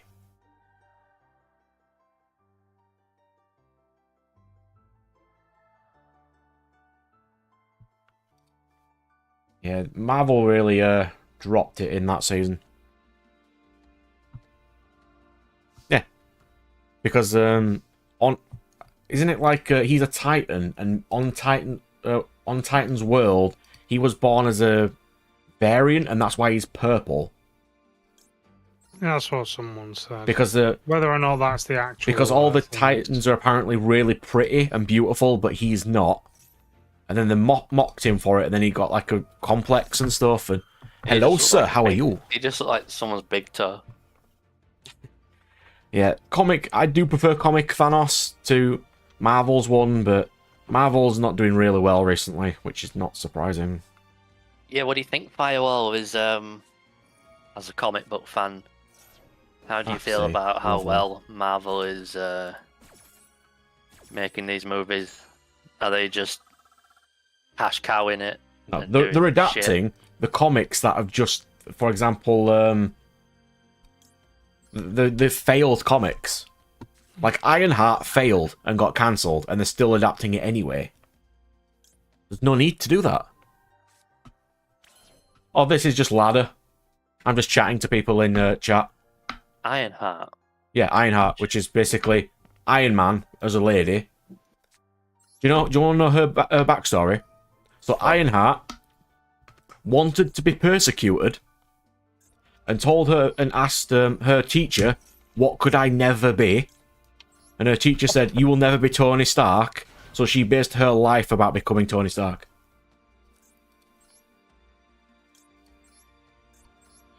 Fucking hell. That is the comic. That is the comic version of Riri Williams, and it's stupid.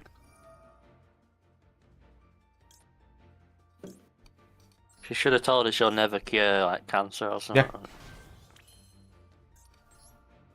Someone that determined, but also that fucking stupid. It's honestly so stupid.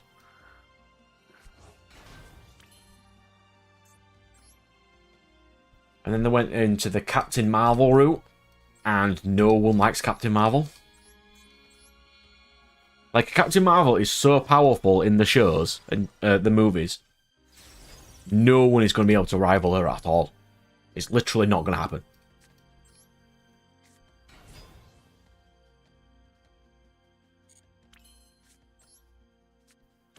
And if no one's going to rival her, what threats can she possibly have? Like, there's a scene in that movie with all three of them, the Marvels, where they're all getting shot at. One of them is impervious to all damage. One has the ability to phase through all damage. And one can create impervious shields, and I'm like, what is the point? There's no sense of tension in this entire movie. It's just so dumb. Have you seen Madam Web? Yeah, Yeah. it's horrible.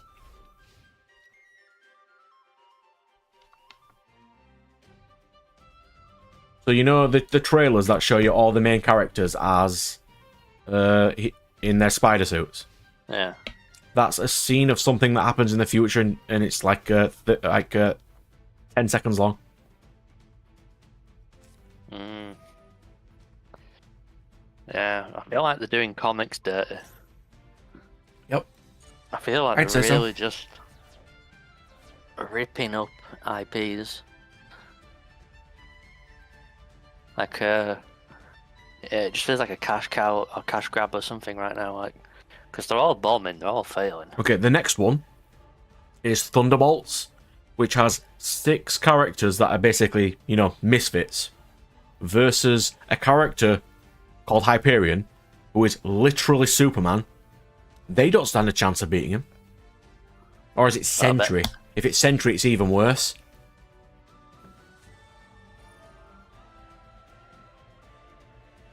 So stupid.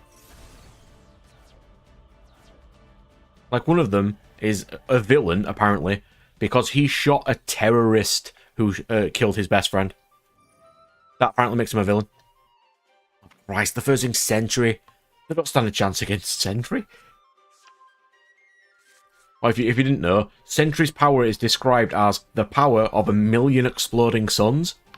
He is so strong that Reed Richards had to mind, like, what was it? I think it was Reed and Doctor Strange had to mind wipe everyone in the entire world to forget him.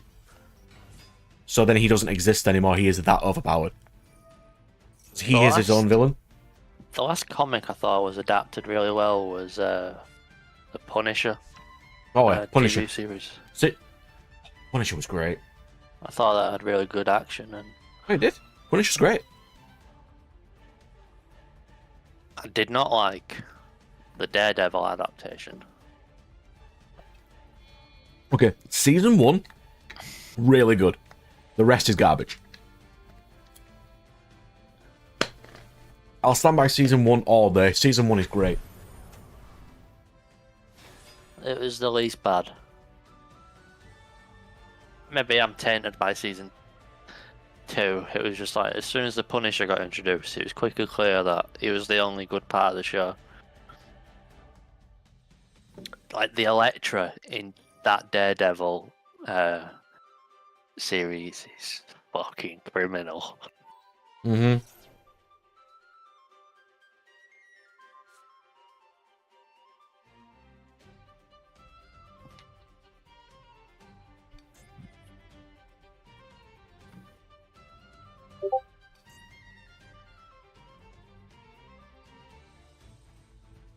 Oh yeah, so Sentry is so strong, the villain is a dark version of himself called the Void. Yeah, but what's his redeeming quality? Like, The he's Void a doesn't good have guy a... deep down in it. The Void is pure evil, whilst the Sentry is pure good. And these Yeah, are 5 misfits who can apparently... Well, 5 misfits. One's a super soldier, one's a generic human, one's a person who can copy other powers, one person can be intangible, there's another human, and then there's Red Hulk. And I'm like, no. That does not beat Sentry. The Sentry is going to beat himself, or it's going to be... I'm not going to destroy humanity, we're going to be friends. Like, he is so breakingly powerful in the MCU, he would solo everything. Do you think you're gonna run into situations in when you're writing your novel that you dislike in other media? Yeah, like, do you think you'll fall into the same pitfalls of like, oh fuck, I did this thing that I actually hit? Certain tropes would be completely unavoidable. And annoyingly, that is going to happen. I went the wrong way, I should have gone into Skeletal Soldier first. Because I think it's hard to observe your own work as a neutral, like you do. Yes, completely is, I totally agree. When you're reading other stuff, it's hard to have the same, like, detached, critical, Hang on, hold that thought. analytical view. This U-Bell player just used Mirror Force on me. Okay.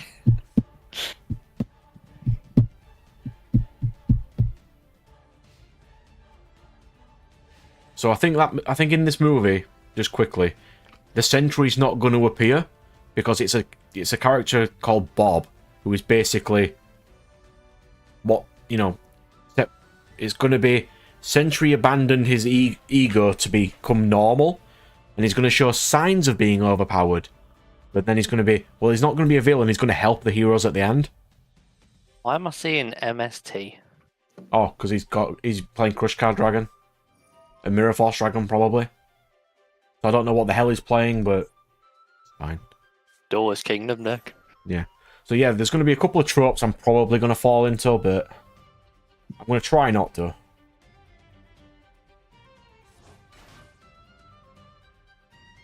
I don't think I'd be able to avoid all the stuff I dislike when I'm reading. And it's proper paranoid me. Like, it stops me. It prevents me writing. Well, I'm trying to go... Because I've always sort of, you know, like, anti-heroes sort of thing. But this character is... Although her powers are basically evil, in a way, because they're not what the goddess wanted her to have, and the people hate her for it, she still does go around saving people, and she does want to do the right thing. I think anti-hero can be more character's personality than like their actual powers. Oh yeah, Firewall, have you ever heard of the Craven movie with Craven who doesn't kill animals? Vegetarian Craven. Yeah, vegetarian Craven, basically. Vegan Craven. Animal Friend rights of all activist. animals. Disgusting. Animal rights activist, Craven. Fucking hell. Can they just not leave these characters alone? We have lost our minds. That's actually so bad it's good. It's so stupid. I tell you what, I actually really like that now. That might be my favourite. It went all the way around the earth. Yeah, to get Craven back. now gets his powers based on which kind of animals he befriends. yeah, I laugh too. Stupid. It's completely stupid. That is not what Craven is. Do you have a veggie burger? No. Oh no, it's actual fur, but it was probably one of his friends who was killed by humanity. Yeah. Probably. I It don't know. wears as a reminder. Yeah. Yeah. That's so fucking good. I hope that was intentional. Like, if they've done that, if that's ironic, that's so good. But if that is unironic, that is... Whoa. That's a bad sign. Hang on. Marvel Craven movie. Yeah, it's called Craven the Hunter. What does he hunt? Okay. A big game hunter, apparently, who's described his take on the character as a conservationist, a protector of the national world, and an animal lover. Let's go with no.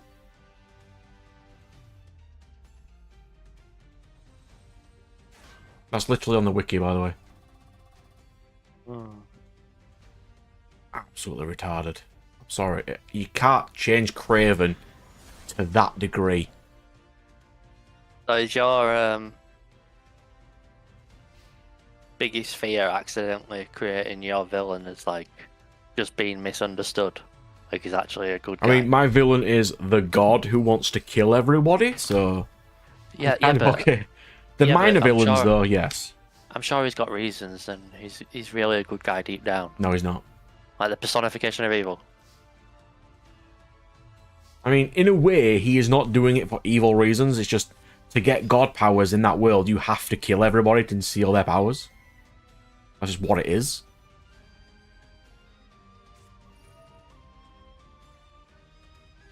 What the hell am I dueling against here? I want to see what deck after is after this. That would be hilarious. A guy who only subsists on endangered species. Like he cannot eat something if it isn't endangered. Yeah, that is Comic Craven, and this one is just, we're going to change him for no reason. Can we just not do that, please?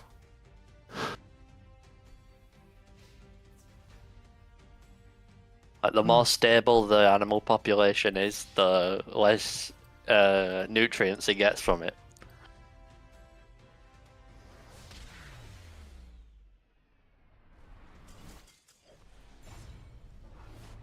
Of course, this deck, the Roma hasn't done much. Like, at all. I might swap to Ancient Gear for a couple of games. Oh, look at that Mekanko variant I showed you. I will do. That looked really good. I want to see what this guy was using first.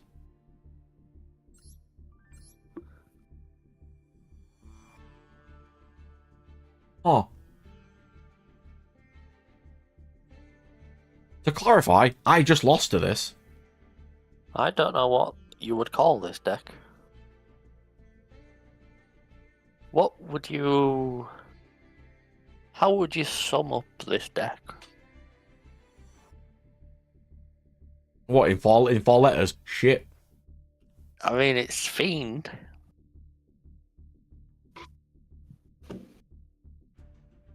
To clarify, he maxed Seed, and I gave him 13 cards or so, and he still took 5 turns to do anything.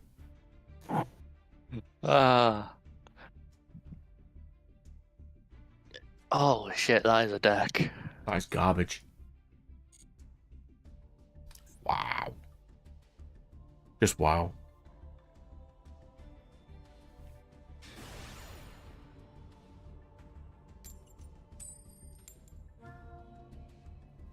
I really want to watch something with Craven, the animal rights activist now. That's so good. I wish I would have thought of that.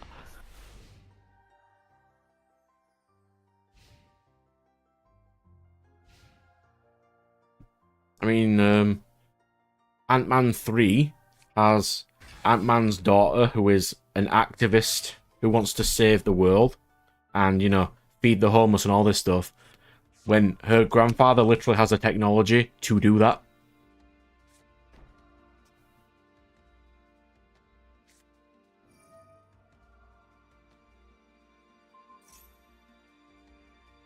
Do not discuss that, Brand.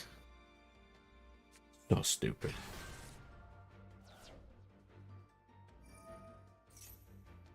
Oh, there'll probably be a reason why they can't just supersize food. They do it in the movie. Hank makes a joke about saving $5 by turning a tiny pizza into a giant pizza. And Ant-Man's wife makes homes from tiny houses. They have solved the food crisis. Not a housing issue.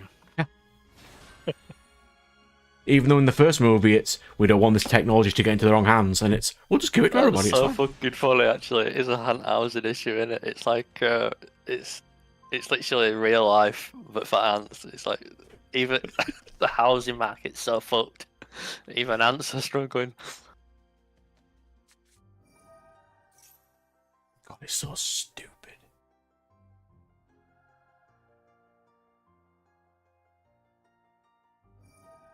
It's not as stupid as the Captain Falcon one. Which one's this? You know, the Marvel one, which is what is it? Captain Falcon. Yeah, you know, the Falcon, who is now Captain America. We call him just Captain Falcon.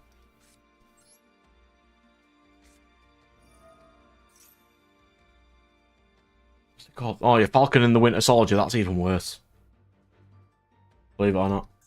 It wasn't the best. Also, think it wasn't the worst.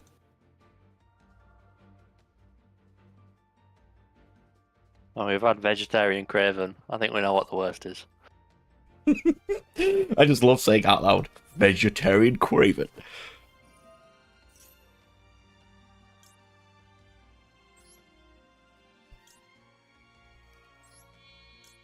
Thing is, though, most of them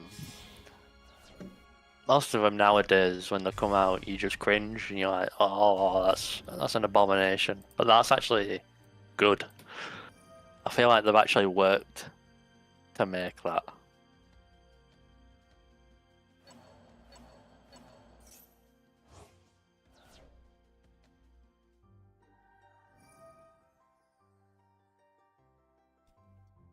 Like, like that almost feels like as intentionally made as like a feminist Jack the Ripper.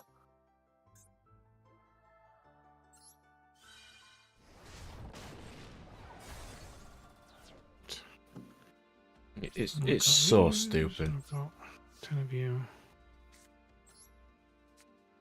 Just need more of those. All I want is just good movies. That's all I want. You cannot have good movies. We know this. How do you think the writer's strike affected movies? Delayed them. It didn't change them though, did it? I don't know. I feel like I don't think it did, because a lot of them were in shit production already. So the ones that were already in production weren't the only ones that would have been affected. The rest are just stuff. Yeah, fine. fair They enough. 'Cause I'm changed gonna- the Snow White one. No, it did well. They culled a large portion of the people, you know, the garbage ones. You know, the writers who can't write, or the activist ones. A lot of them, it culled a lot of I them. don't know. Every time I watch the Critical Drinker, there's like the next show. That's Yeah. All right, so no, I don't think- so you're a critical right drinker straight sort of out of it. watcher as well, right? I was talking to Dave about random stuff before, and he said, "Oh, I bet you're a critical drinker watcher, aren't you?" As if a derogatory term. I'm like, he doesn't do anything wrong. What are you talking about? Like, he's making his own movie. He knows how to make movies. It's fine. I feel like it's just. I feel like it's just reporting on the news. It's like if the news is bad, that's not the reporter's fault. Yeah. I mean, I'll watch Drinker's movie. It looks pretty cool so far. I have no idea what his movie is, but Rogue Elements. I Well, there think was some someone peop- else who was making Yeah. a different Rogue Snow White Elements. movie. That's, weren't that's his movie.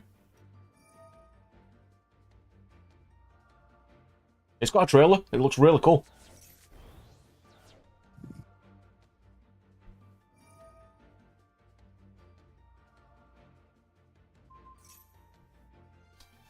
Do recommend.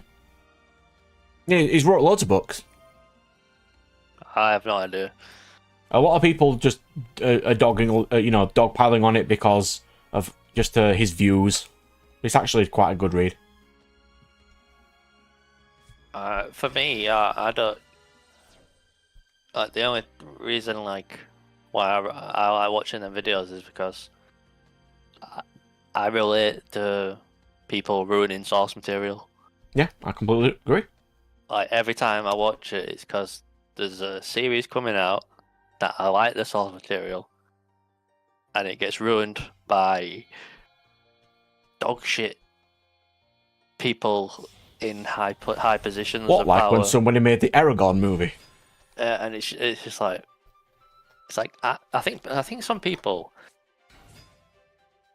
misunderstand that people aren't just hating to hate. They're not like hating for no reason. There is actually like a man. This I really wanted this to be good.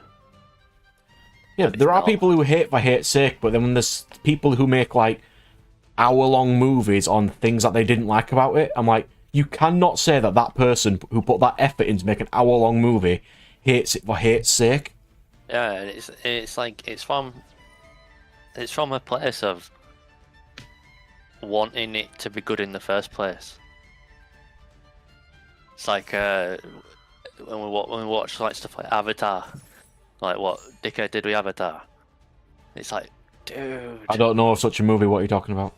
dude, why would you do this? It's like this could have been so good, and now when we rip it for the next 10 years, you deserve it, and it's not because we just love to hate things. It's no, because you ruined it. Like Power of the Guardians if, in Kashtira. if they did a good job with something, they'd be hero worshipped. We'd build a statue of them. when that happens, which has happened recently with certain shows, they do well. When you give the audience what they want, things sell. It's easy. Like It's Deadpool weird, and Wolverine wasn't a particularly amazing movie, but it had two good characters with chemistry in it. It gave the fans what they wanted, and it made money. That's all it needs to do. Just make money. Like you see stuff like what they did with The Witcher, where the main actor, who is a massive fan of the source material in the books and the games, is like having arguments with the producers Yep. and It's like when they ruined showrunners. Joker too. Yeah, Yeah. I've seen the Joker. It's horrible. It did not go well. you see, The last scene of that movie is fucking unacceptable.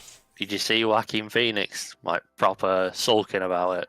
Because like he was fuming. But yeah, because when he had apparently a thing on set where it was his way and no one could change anything that happens in the movie. And I don't know why he wanted it to end that way, but I it don't should think not it have ended did. that way. I don't think he did. I think from what I saw, he had big disagreements with the showrunners and knew it was going to be a shit movie. And was very disappointed with how it ended up.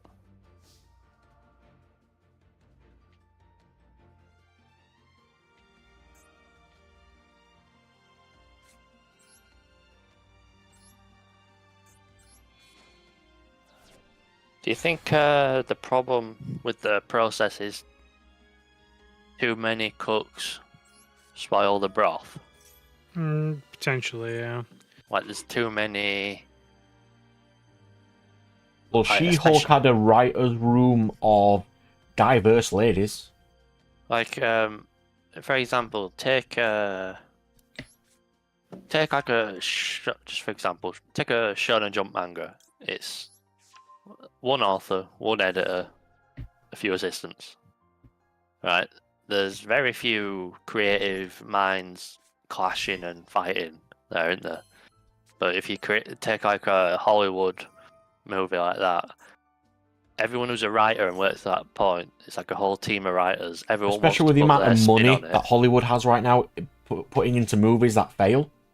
But like you see like a whole room of people wanting to put their twist on it and put their creative rubber stamp on it and have their say, and then you end up with like too many people pulling two different ways, no cohesive thing, and it's like the source material was written by one guy originally.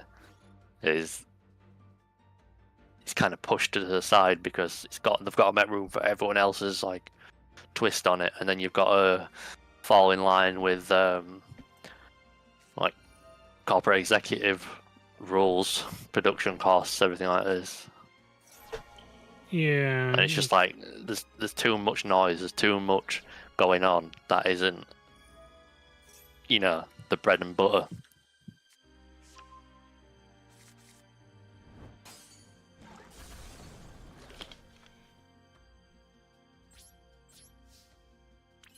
Because I was actually thinking recently about Game of Thrones. Yeah, its I was ending looking- was universally panned. No, it wasn't even just the ending, Brad. It were after season 4 when the show overtook the books and they had no source material. But regardless, what I was thinking was, I'm not sure if it was actually possible to do that show, because, for example, the first 4 seasons cut out like almost 2 books worth of content to fit into 4 seasons. Like there's more than half the story missing to fit into it. So if you were to tell it truthfully, like put every scene on the page into a show, I think it'd honestly be like 40 seasons. I mean, yeah, probably 40 seasons or something like that. And it's just like, that's not realistic, is it? I mean, in a way, considering we've just seen Rings of Power, which is what, $1 million an episode and is absolutely bombed, they could have done way better. Like, if they'd have done that, gave that money to something decent like that show, I think they'd done a lot better. Yeah, you know what was interesting is that the Wheel of Time show. Being destroyed from your orbit, yeah? The Wheel of Time show. So, like, one of the best contemporary fantasy authors was a consultant on that show, but didn't have much say. And he was basically doing a tell-all on one of his signing streams. And he was saying how every time they'd come back to him, they'd tell him this is what they were going to do. And he was just saying, no, that's no. And they would come back next week, having ignored his advice and stuff, and it's like, okay, we need your advice on the next thing. It's like, they're not really asking for my advice, I have zero say. It's They just know to my say opinion, that they just did, yeah. They don't want it. But what was interesting is what he was saying is, so the budget was the worst part of it, because, so I think he said like 80% of the budget was on the worst part of the show, where they did like a big CGI power effects thing, which isn't in the books. It's like, it is the worst part of the show, but that was also the most expensive part of the show. So it was like they're going out of their way almost. They're spending more money to make the show worse. Yep. So So it's like, just quickly, Firewall's example there is because I'm not ignoring your Firewall. We're just doing it in order. Is Metal Gear, which is odd because like a lot of people apparently in the company were saying, "Oh, Hideo Kojima's a bit too ridiculous," so they tried to constrain him. And then when he made Death Stranding, where he had no constraints at all, it wasn't great.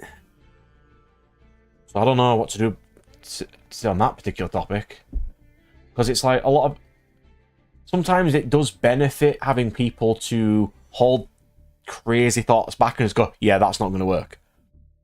Yeah, there's definitely thoughts and concepts people can think of, and others can just go, right, okay, you've thought that, it sounds alright, but What, like the ending of Joker 2? yeah, so this seems to be a thing of like, because there's so much money on the line, they don't trust anyone to have all that power, so they kind of disperse that power. But then you see the results and they're failing miserable anyway. But you know what's a good exception to the rule is Quentin Tarantino.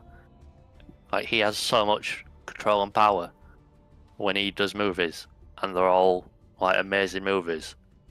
And he's proper demanding, gets everything his own way, like rubs up against every executive and everything, because he just refuses to like have his creative vision like changed by anyone. Yeah. And then you Because see you've got an the image, and you see the end result is a vision that is only his and only his, and you get the reward for it. But it's like there aren't enough Tarantinos that people trust enough. Because sometimes if you don't rein it in, it becomes too niche. Well, I And it mean, there's doesn't only sell one well. Tarantino. Like, there's, it's like the chances are you give that money and trust and power Going for red. to a new writer, they're not going to be Tarantino. And it's like, but at the same time, look at what they're doing now. It's not like they're doing well with their strategy of I don't know, getting 10 writers from 10 different backgrounds and having them write equally. And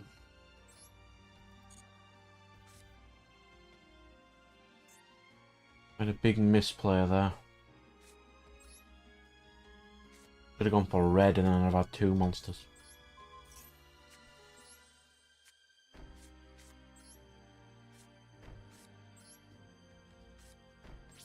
Alright, so if you don't know why I'm hating on the Joker, does anyone particularly mind if I mention a random thing that happens right at the end, but vaguely? I've seen it already. yeah, me too. I'm just going to wait for Firewall to just say, nah, it's fine.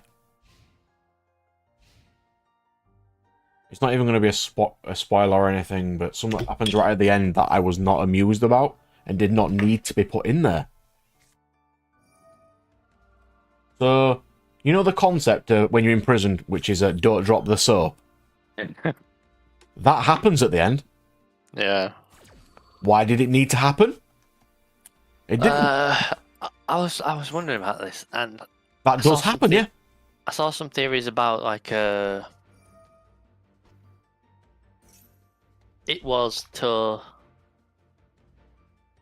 basically because a bunch of like nihilistic, like depressed teenagers were hero worshipping the Joker as a figure, and it was to like shatter that dream, that like idea of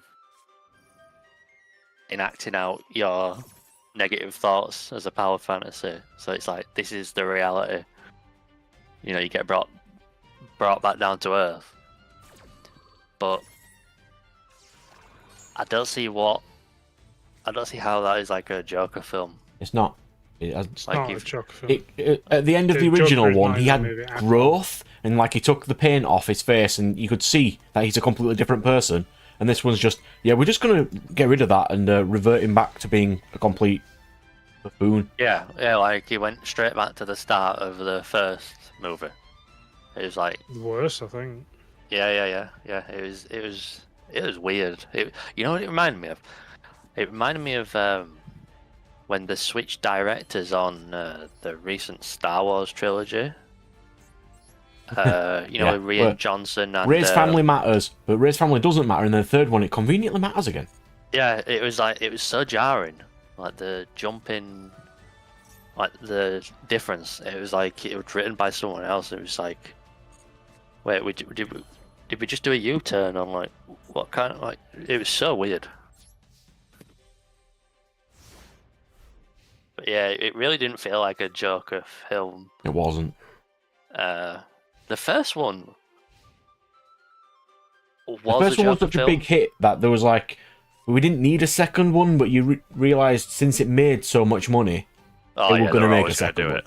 They were gonna. They do it no matter spoiled, they what. ruined it. You know, with the second one though, they had a good thing going, and then they just Yeah, went they and never- spoiled it all. They never walk away on a good note.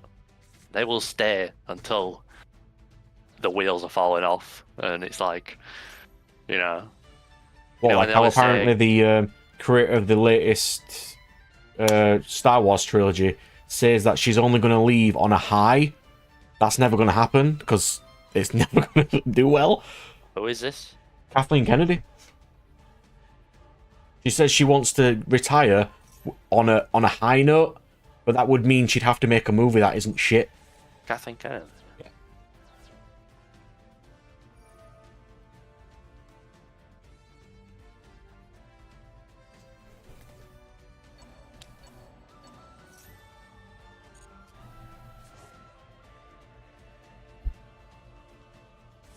Like, her latest creation is going to be the Ray movie.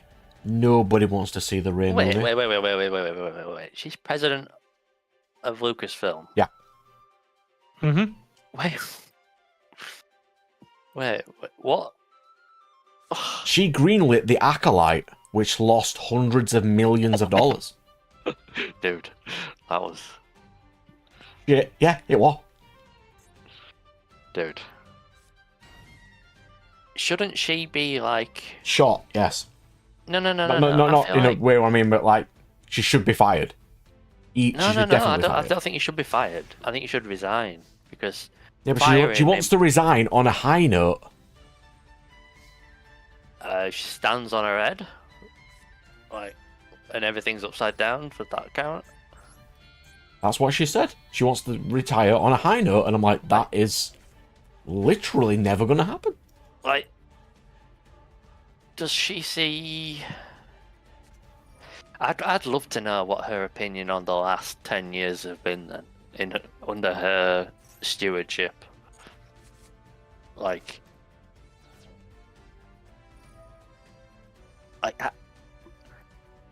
how long do you need? How much of a body of work do you need before you realize you're not that good at something? A lot. Not enough, clearly. Because, like, surely, you know, I'm looking here. She's been in charge for like nearly 10 years. Like, the amount of projects she's been under her wing is ridiculous, and they've all So- failed. Like, They've is not she done thinking she's just on an unlucky streak? Like, oh, I've just had like 10 years unlucky. I'm about to turn good. You know, like when Nope. you're gambling and you're just having an unlucky streak. Or you lose some coin flips in Yu-Gi-Oh! It's like, oh, I've gone a good run. It's like, she's still wait. Is this a sunk cost fallacy? it. Who knows? Like, she's got a good film coming sooner or later.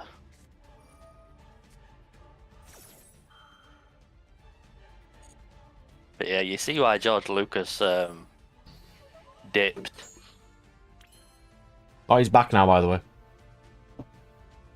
Well, let's go put him in an early grave.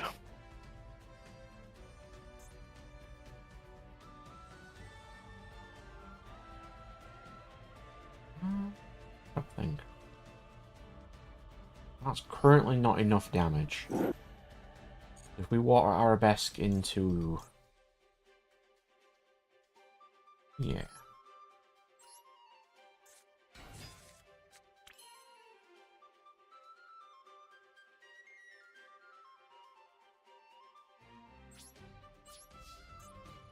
Yeah, but Firewall, you can't say these movies have been a success. They have lost a lot of money. I'd argue there's never been a darker time for Star Wars. Like, people thought the prequels were bad. People now look back on the prequels like Mona Lisa paintings compared to this shit.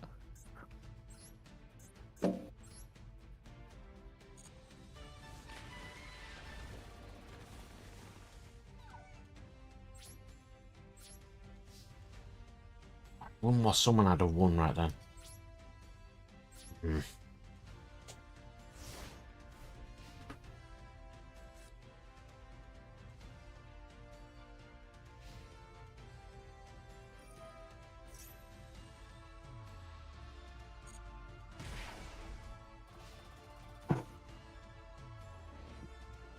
I don't think that is the end goal because, you know, there's a massive difference between a movie making profit.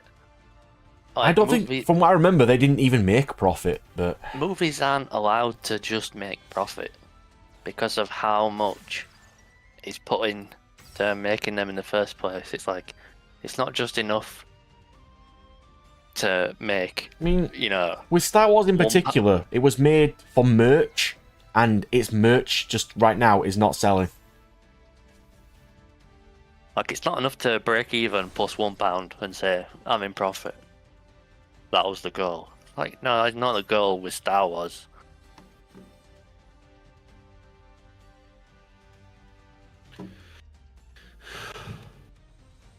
Jurassic World is terrible.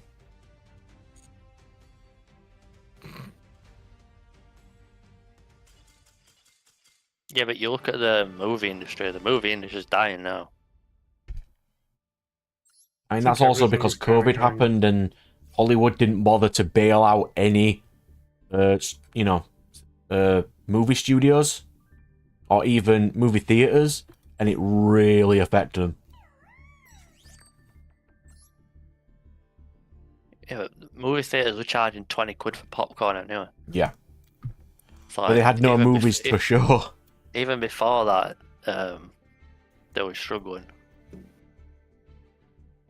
And they had decent movies then, though, but it's just recently not so much. I feel like this has been a long time coming. I feel like this trend's been coming. With streaming in particular, yeah, I agree. Yeah, exactly. Like, with streaming. A lot of people, with video games now, are just like, it's better just to get the digital version. I'm like, yeah, in a way it is, because you don't have to go anywhere.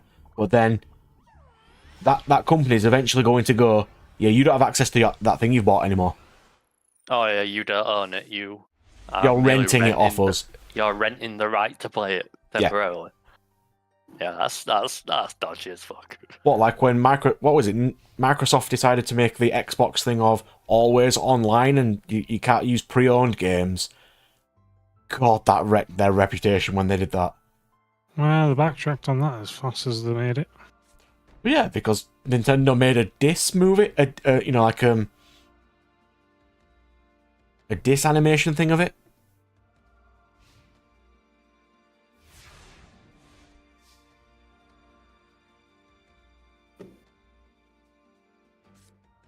Yeah, there's also that thing of if it works, they're not going to change it because it worked. But you say that as if it's a binary thing. Like, it's either successful or not successful. Like, there's no degrees of success. Like, obviously, technically, if it's profitable, it made money. But that ain't the same as like making a movie for 10 million and bringing in 100 million gross. A lot of the Like, that's the success. Like, yeah, that's those why a lot of two- indie movies are doing well recently. Like those two things are technically both in the same category as binary, or they both made money, but obviously it's not taking into account like the value, of what each brought in and how much was spent on them. I Budget. will say, even if the latest Disney movies made money, the reputational damage is higher than anything that they could have made in money. 'Cause I don't. Anytime you talk about the newest Star Wars movies, they are being panned by somebody. It's not going to be a praise. It's generally going to be being panned on it. But like the first one, I didn't mind the first one. It had potential. And then the second one happened and ruined all potential it could have had. I still wonder what Snoke was about. Oh, he was a failed clone of Luke. Yeah, but they just did not like resolve that at all. No, but somehow Palpatine returned. Hmm. Somehow. These movies make Kishimoto seem like a good writer. Oh, you can't write shit. Yeah, but I mean, it's fucking Did you Shakespeare see, compared to these idiots. Did you see Mother's Basement's video on what the series that he did that got cancelled was? Which one was that? The Samurai? Yeah. The plot of that is What were it called? absolutely batshit. What was the Samurai thing called? Samurai 8. It was horrible. He was apparently the main character was engaged to a lady, and he can't write women so bad that he had to make a scene where they meet each other to talk because they'd never spoken before. Yeah, I watched a video recently. Someone analysing like how much work his editor helped him with, and how much influence his editor had. Not enough, And, clearly, because Shippuden was horrible. No, it was saying like Kishimoto was saying, yeah, I wouldn't have done half of this thing. I wouldn't have had Sasuke. Wouldn't have had like. He wanted kaiju battles, from what I remember. He wouldn't have had any of it basically, and his editor basically made it into a actual thing. And Kishimoto was admitting, yeah, I don't know how to do this stuff, and it actually made me sympathize with Kishimoto because it seems like he's very self-aware that he's not good at writing female characters and he's not good at doing certain things, and his editor will kind of like, helping him along, saying this is how we're gonna make this a success. I think out of all the And then main And then he turned shonen, out he's the to make worst. it really like profitable, and he's like, Of course hey, he is. I kind of just hit a jackpot, and I know I'm not the best writer. Like, he actually admits that. So it kind of makes me feel like okay with him. Yeah, it annoys me that Yeah. Bleach got basically cancelled, even though it was written better. Like, out of all the main shonen shows, Naruto's character writing is probably the worst. Like, Bleach has loads of amazing female characters. One Piece has loads of them. Naruto likes none. I liked that interview with who's the guy who made JJK. Gege Akagami, I think his name is.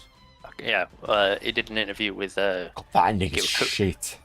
I think it was Taite Kubo, Bleach's creator, and they were laughing about how each of them does female characters differently, and Kubo was laughing at him for making ugly female characters, and he was laughing, saying, "Yeah, I don't know, I don't draw like the massive booby girls in Bleach." No, he just writes a character who has incest on screen for reasons. Yeah, JJK did not end well, if you didn't know. Its ending is garbage.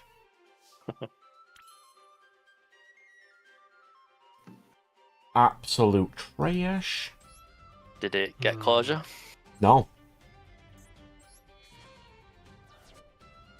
Didn't even beat Sukuna at the end. Really? Yeah. He's still around. So Sakuna wins. He's still around, yeah. I kind of like that actually. I kind of like the- that no- Sakuna wins. Nobara, you know, the female character. Yeah. She just unceremoniously just lived at the end. For no Oh, with reason. an eye patch. Yep. She's fine. Yeah, I saw that. I saw that. I was wondering about that because I don't watch it closely. So I was just assuming, oh, I missed the part where she came back on screen and everything. No. It was literally, she just did because reasons. Yeah. I know they left it ambiguous, but I don't know. Do you think Like- they're on a timeline or something? I think we mentioned it before, but they don't end well, these shows, do they? It is very difficult. Like, Hero Academia didn't end well. Honestly, I JJK think didn't end well. as hard as it is to start a good manga, I think it's almost harder to end a good manga. Well, Right. like, As bad as I found Demon Slayer's ending, it's better than that.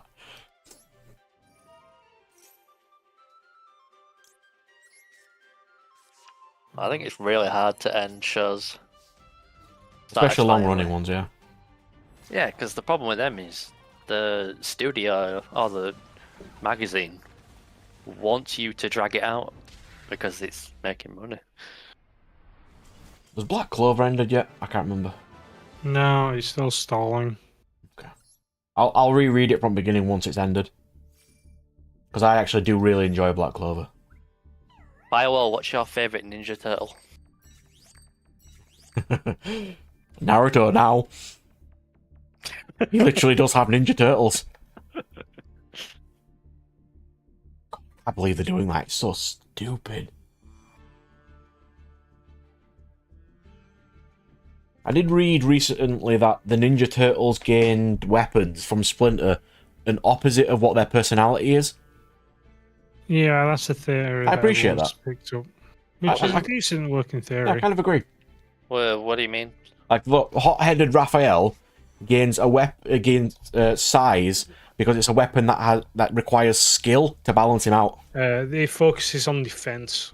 Yeah. It's a very defensive weapon and not very offensive, even though he's a hothead. Yeah. And it requires focus, yeah. Was it Michelangelo gets the nunchucks because they need technical skills so then you don't hurt yourself with it, and he is the most unfocused. So he gets the weapon with the most focus. Donatello, what was his again? It says bar. I got bar. Staff. He gets a staff because he's too invested in technology and science and stuff. So he basically needs something like really simple, basic, essentially. That's why he gets that. And then I forget why Leonardo gets his. He just gets swords because of reasons. Yeah, I I can't don't know. remember. Some about leadership or something. I don't know. But his is the only like sharp weapon technically. Yeah, but his not- is the only one that can actually, is sharp, yeah. That is an interesting theory. I like that theory. I think it's pretty good. Yeah, it adds a lot of responsibility, I don't depth. know. But you just don't watch the one of the latest cartoons where they decide to give Mikey what is it, a bloody flail. A fucking Yeah, Oh shit. that's a thing. That's fucking beast. it's not Holy Christi- fuck. It's not called a flail. It's called something else. But I can't A remember what Morning it is. Star or something.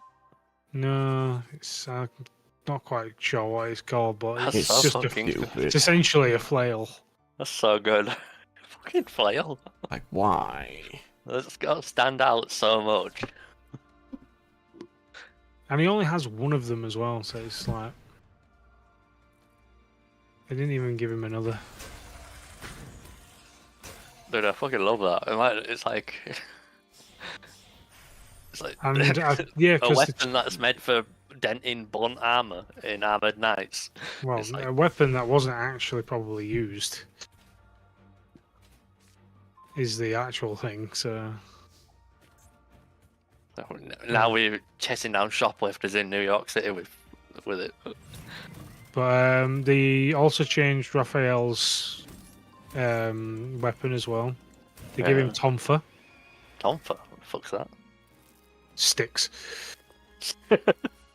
No, Tom for the It's How do you like spell it's that? like they're like like a crowbars, baton. sort of, that you hold in one out. You know what I mean? How do I spell that? Tonfa. Yeah, it's like a baton. It's like Oh, got like a a nightstick. handle. Yeah, it's basically Yeah. a nightstick, yeah.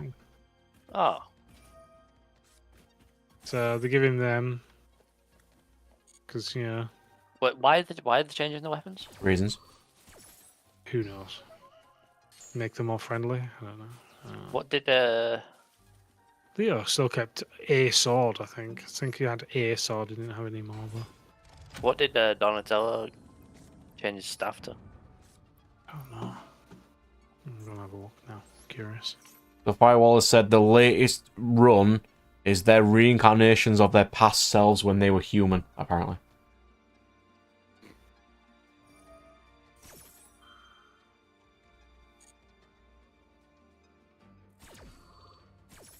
Yeah, I keep seeing different takes on the origin story of how like the master was a human. No, what was it? He taught the rat. There's like different versions of the origin story. Understandable. A lot of things do occasionally change. As long as it's similar, I'm usually not have a problem with those.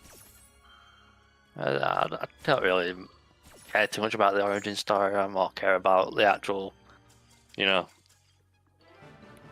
plot, the writing of the episodes or the comics, and it's like. They changed it because they wanted a fresh take on the turtles. That's why they changed all the weapons and body shapes. Dude, the turtles have had so many, versions. I'll give them credit though. It's such a good IP that even if they keep changing it all, or even it needing changing in the first place, shows how good it actually is. I appreciate that. Not like they should always change it. Apparently, they're all magic weapons. Of course they are. That's why they've changed them. I don't know. Oh, of course they are.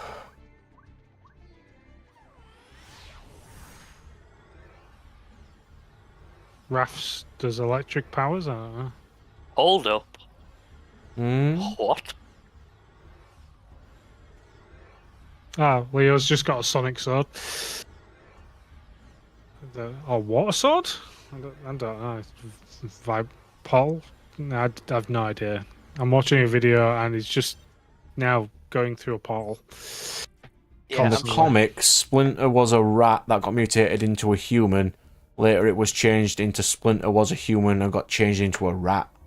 I'm sure in one of them. I think in the video, I used to watch them on, actual videos where you put it into the video player and rewind them. Yeah, that series. Then I'm sure in that one, the Splinter was a pet rat of the master. Yeah, and he And the learned the master karate died. from the master, yeah. Yeah, he learned karate from the master and then taught his. He found some.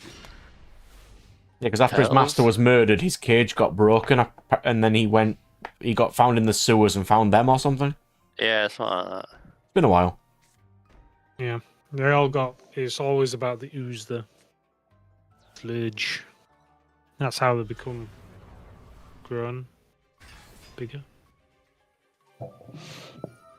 Whatever it's called. Mutated. Yeah, the mutagen.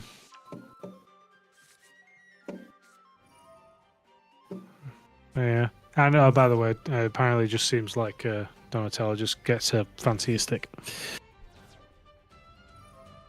To be fair, a staff is a great weapon. It is. You can thrust to slash with it, you can smash with it, it's great. No, the thing I like most about that is how much of a amazing blunt force weapon it is. Like, have you ever seen that test Scalogram did? Where It's a really good weapon. He has a sword, and the other guy has like an actual staff, and the amount of velocity and force this guy gets with and reach with the staff, it's like the sword is literally no contest for it. It's Well, like you just get your skull cracked in. I haven't seen that one, but I've seen the video of nunchucks are crap. Use a stick instead. well, That's- yeah, that's I was good, going yeah. to say it's like they literally say the fact that there's a lack of sturdiness in between just means that you're just nullifying force mostly. On it. That's Well, hilarious. But there's also the thing, it's like apparently spears were more commonly used in war than swords. No, obviously, way more. Swords are not a battlefield weapon. No. Never. Which Never is in a million. quite amusing because you see loads of swords. Yeah. I'm really interested in this because swords are like almost romanticized. Yeah. Swords are Yeah, like well, imagine that. 'Cause swords are even, Go on. even Japanese as well didn't really use swords. Tons No, the when they original were at samurai war. It's like it's like they horse used archers.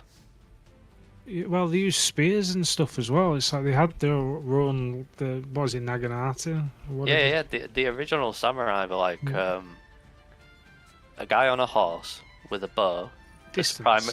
The primary weapon was the like archer on a horse, and then he had naginata, and the very last weapon he would use would be like a sword.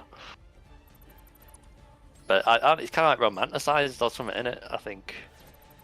Just But Yeah. yeah. the primary battlefield weapon has always been a spear because it's just by far the most efficient.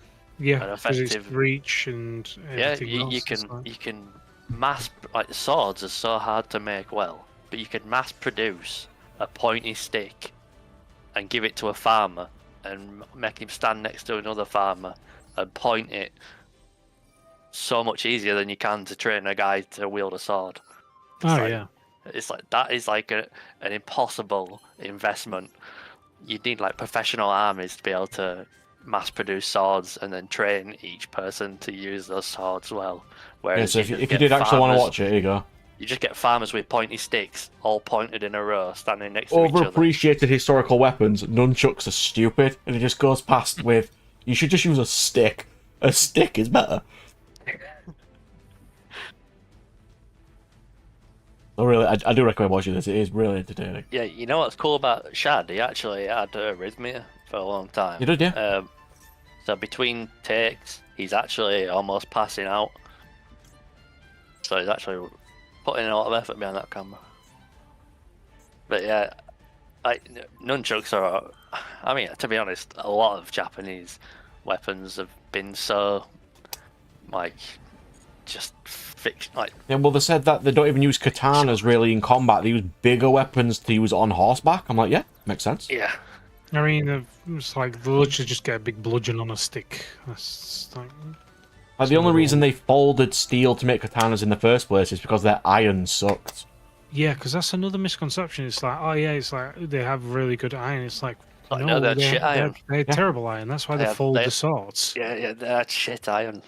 Their swords were much worse than European. Quality of their steel was terrible. Have you heard that stupid thing that, like, if katanas aren't great, why is there more katanas in, still in, not in use, but, that you can They view, look rather than cool. medieval swords? I'm like, yep.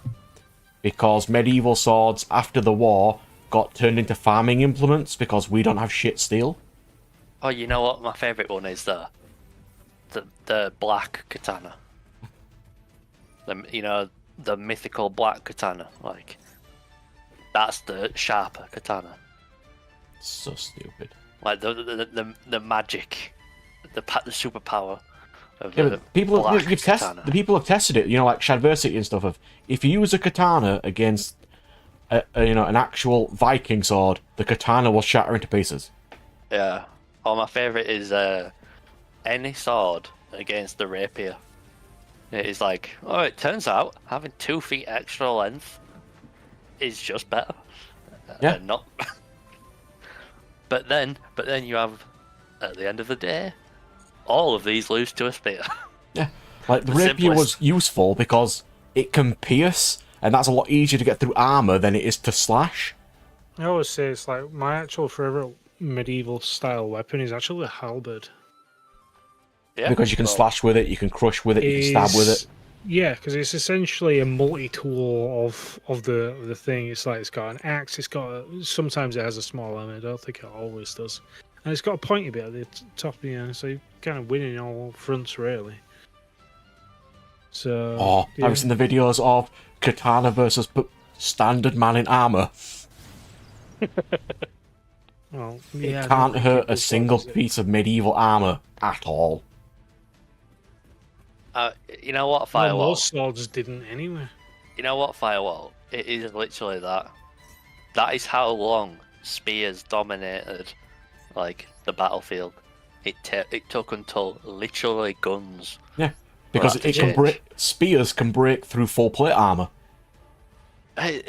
It's honestly Well, more the you- fact that you you can can go on line horses. spears up. It's just You good. get more force, yeah.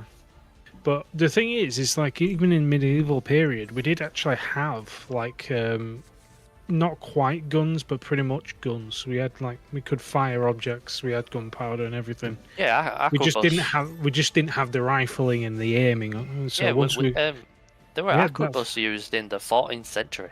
yeah, and it's like so we had that, but once we got better at using that, we just Yeah. got rid of everything else, didn't we? It's Oh, like- and here's the thing they never want you to know. Samurai used them too. Yeah, they did. They really liked guns. Oda Nobunaga really liked guns. He bought them from the Everyone likes Dutch, guns. and that's how he conquered Japan. Because, you know, It turns out bullets that can go through basically anything. yeah, It's but really there's this good. idea of the mythical, like the samurai would never use a, you know, an honorable samurai doesn't use a gun, you know. Yeah, but to make Bushido. like one musket ball is tiny. Yeah. You can easily make those better than swords, and they're easier to but- train. I love the idea of like, oh, a samurai would only use a katana, would never use like, you know, any other weapon. Bushido like a way. gun. I'm like, no. And it's no. like, excuse me? They were using arquebus, bro, and they were very good, and they were very fond of them.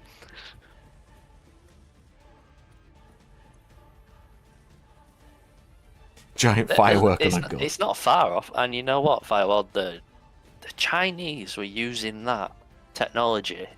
I think it was it 11th century? They were using that to fight the Mongols.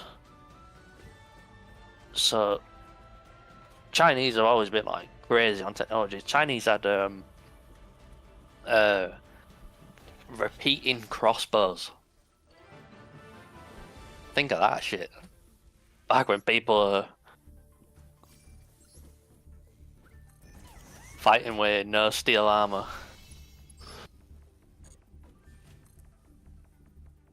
Oh yeah, it reminds me. Today I was thinking of what character in my, my main character in the novel, if I want to give her a weapon or not. I'm like, I don't know. There's benefits to it, but I don't think I will. always depends on what I'm trying to create.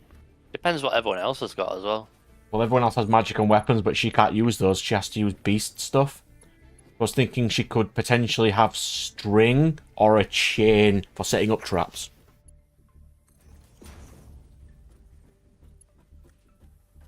I think that'd be fine. Can you send me a picture, Firewall? No, the curved bend gun, yeah. Have a look, it's really stupid.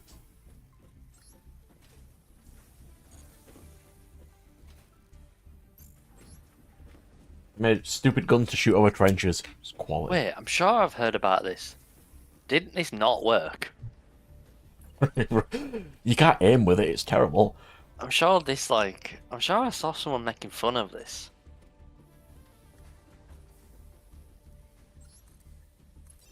It's not hard, it was stupid.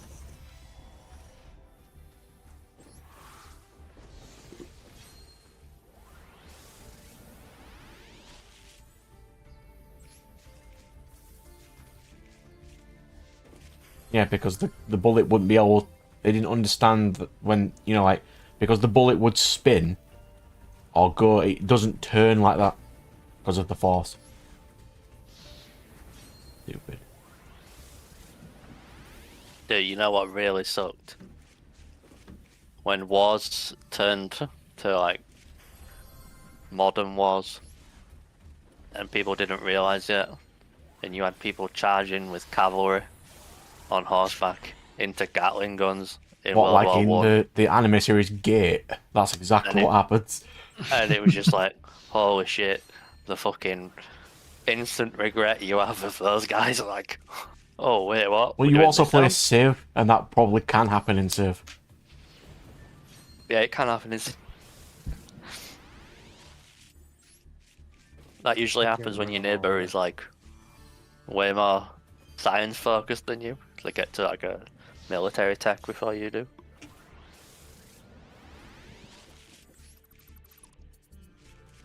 And what can actually happen in Civ is you can start your march, like you can start your attack on them with like knights, but by the time you get there, they've got the next tech up, so the knights are like facing down, riflemen, and it's like, What, like the time Fuck. travel paradox? But like, fuck. if you set off to a different world, by the time you get there, people will have already got there. I don't Because- like this stuff. This hurts my brain. They'll, because they'll invent faster technology than you. It's Yeah, because they've already done it. Oh, you've already been back in time. no, because by the time you've set off, the Earth is still making more technology, and then they make a faster technology, so they get there faster than that guy and stuff. Real stupid. You say that, but my brain hurts. Yeah. Ooh, Sangan summoning. I can build the 13 card deck. Honestly, I want to build Goblin Biker. It looks fun. It reminds me of a bit of Springens with the detaching and reattaching. Yeah. Have you seen the latest one? What is it? Kick-Ass Goblin Biker. It's so good. They're doing good with the names. Yeah, there's Badass Goblin Biker and Kick-Ass Goblin Biker. Like this guy. If our materials detach from anywhere, even your opponent's cards, target a card on the field, attach it to this card. Big Gabonga. That's Oh yeah. The goblin stuff is absolutely cracked. Not in Master though, because they don't have all the good support yet, but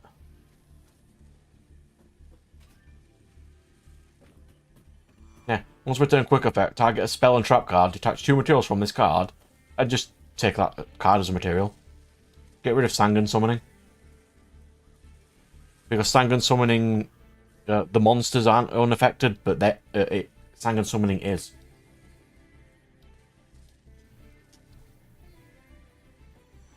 Oh, I didn't think about that. Yeah. Oh, they've got some real good support here. Like, just a free, get an additional normal summon. Combine the levels of any biker to immediately exceed summon. Oh, I want to ask Firewall about the new Morganite as soon as I play Monarchs. I'm giving that tomorrow to our Fluanderese player. Oh my god. Did not think about that. What, with double attack, double damage, with Snarl for piercing damage. Beautiful.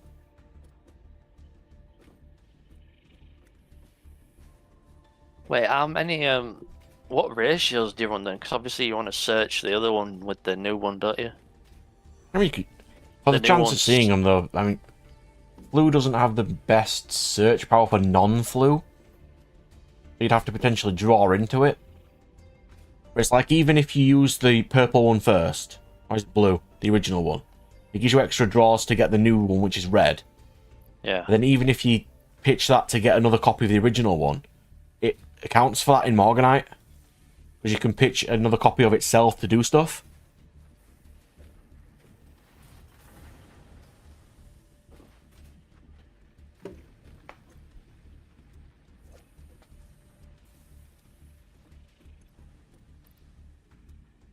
Yeah, when this card has 3 or more materials, all goblins can attack directly.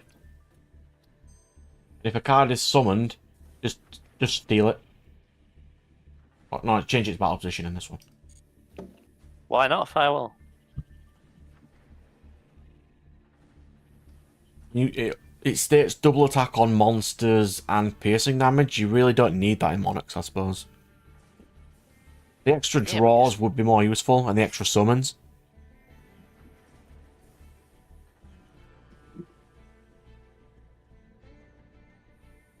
Yeah, I think the extra summons matter more for Monarchs than anything else.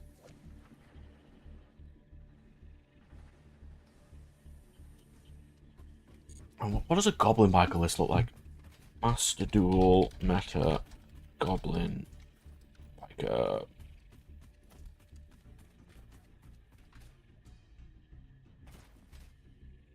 I think they use the Terratop stuff, don't Yeah, they will do. I'm just gonna load this up.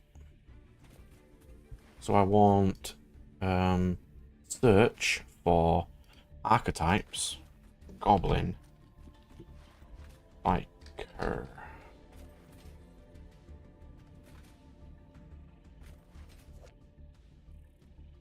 It doesn't exist. There's no Goblin Biker archetype on Master Duel meta. Apparently.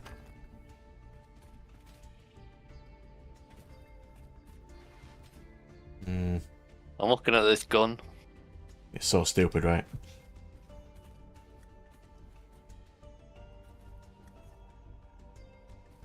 Was this mass produced? I won't say mass produced, but it didn't end well. Yeah, but think about how much investment went into.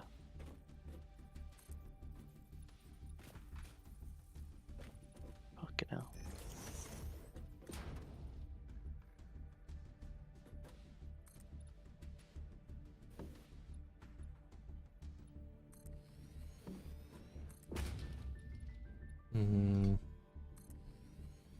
I'm really trying to find this Goblin Biker deck. I can't find it. Look at a TCG one. You can see the TCG ones on Master Duel meta. I've got one list here, but it looks terrible.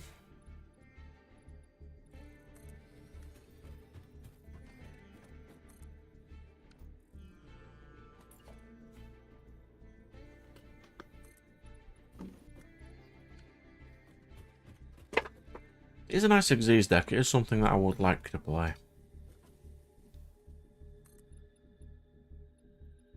What would you put on the end board then, if you can do like 3 6s and 9s? Well, you'd probably just do Goblin Biker bits and a card that can detach a material during your opponent's turn. There are some decent 3s, like you could go for the Asura card, which has multiple attacks. What about Gossip Shadow? You could probably do Gossip Shadow. That detaches, doesn't it? And Because once the card is detached, you can attach your opponent's cards to Goblin Bikers. I mean, Zeus is always going to be a main card because you're going to have tons of materials. I'm gonna have a quick see at what Goblin stuff is currently in Master Duel. Let's have a see. bad do they lock you? I don't think so.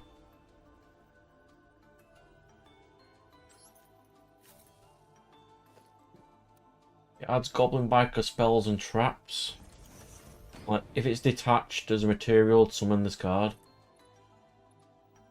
Detach a material to summon this card. This card is in your hand or graveyard. Detach a material from a monster on either field. Quick effect. Oh, well, you don't even need to do that. But it's currently got some 3s. And it's got the 6, but it doesn't have the 9 yet. You have do you have what's she called? Tour guide.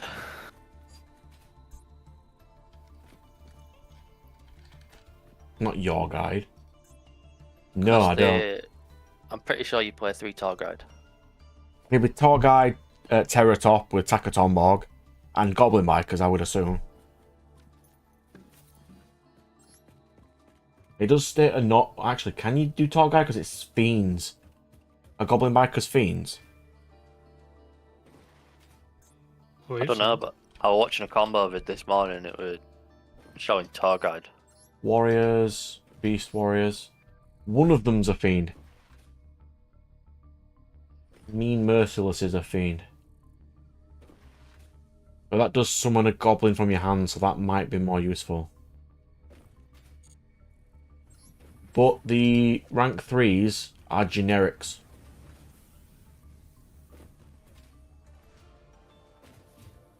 Well, Thought on Strike Bouncer and Utopia Beyond's pretty nice.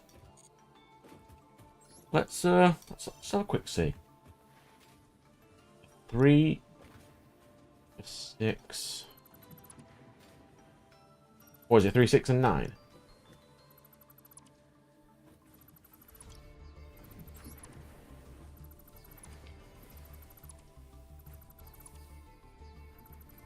No, it's light machines. Can't go into that.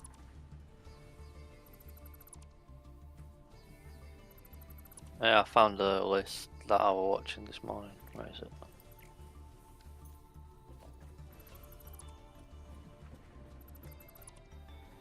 If you go into 9s, you can use Enter Blathnir, I suppose. Put it in oh. Oh yeah, they were using the Armored XYZ. That's a good M-board piece. Yeah, to immediately rank up into an extra one. Alright. I suppose not all the support's not out yet, because they've only got one Goblin monster in the extra deck, I suppose. Like the real life one. Well, you don't have Baron. Okay. They're just rank 3 extenders. Okay. I'm always a fan of decks that can run E-Telly. I'm a fan of any these decks, to be fair. I love them.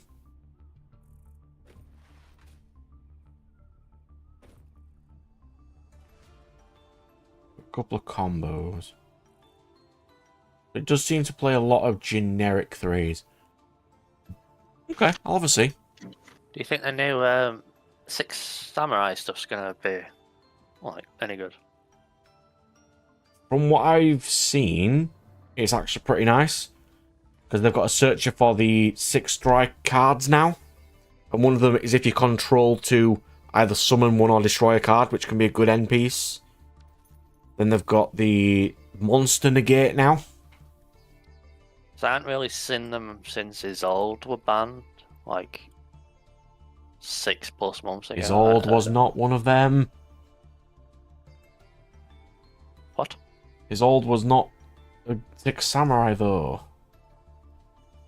I want his old back, okay? I'm playing Infernoble. Just let me have nice things. You got your Link. You got Charles. Oh, we do have Charles. One of the best Link ones ever. I haven't decided which build I want to go for yet. Between the Flame Swordsman one or the Battling Boxer one. I liked Pax. Infernoble list. His theory was it can play through. If he goes second, he can play through half boards. You know, if the opponent doesn't set up a full board. So the idea is, if you go second, take out some engine, put in hand traps, stop your opponent like making a full board, and you still have enough power in your combo to like play through a half board. Yes, I think my problem currently is if I do the Flame Swordsman one, it does take up 3 extra deck slots. That could be used for anything else, and its engine is like 7 or 8 cards. Because you need the field spell. You need... Is it a field spell? Swords Realm. You need the continuous. You need the trap to fuse. You need Salamandra with chain. What's the reward for that? Oh, Flame Swordsman's an Omni. That's pretty good. Especially now Baron is gone in the TCG. But on the other hand, I'll answer that in a second, Firewall. Just quickly. On the other hand, the Battling Boxer rank 3 is a search for any card in your archetype, which can also be really useful. Christ. See, completely right, forgot here's the about thing, that. Firewall. The thing they're doing right now is terrible. Terrible long term.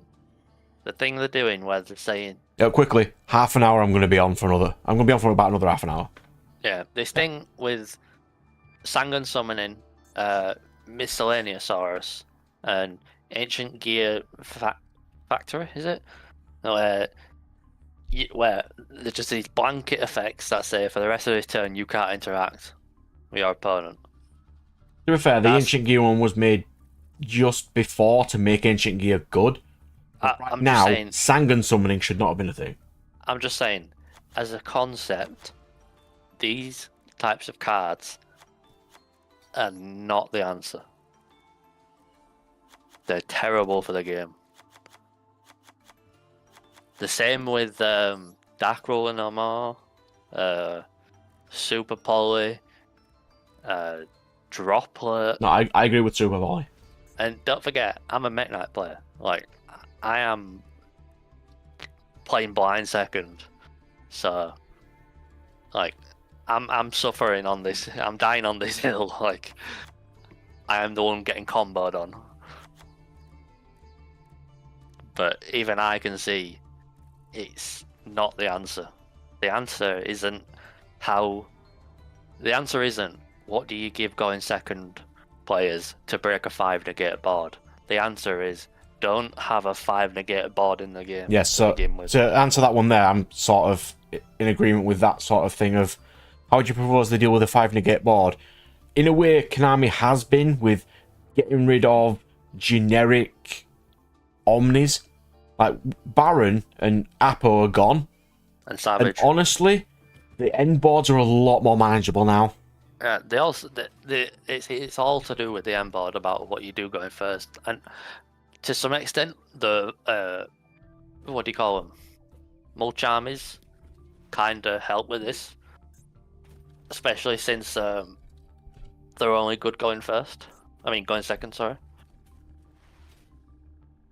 But yeah, it's also the types of interactions you have on an end board. So there's a big difference between like blanket negates and a board like a bounce, a pop, like a negate, and like these, like some recursion. You put in the captain here. I'll have a quick look at this deck list again. An example would be the Unchained board from like a year ago. Oh yeah, it'd be for them.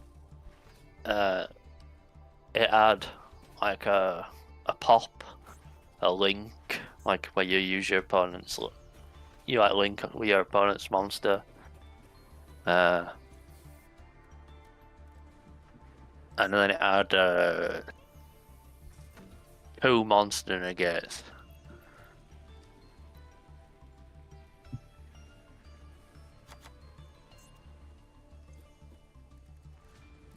But the answer is not these cards that just turn the fucking game off.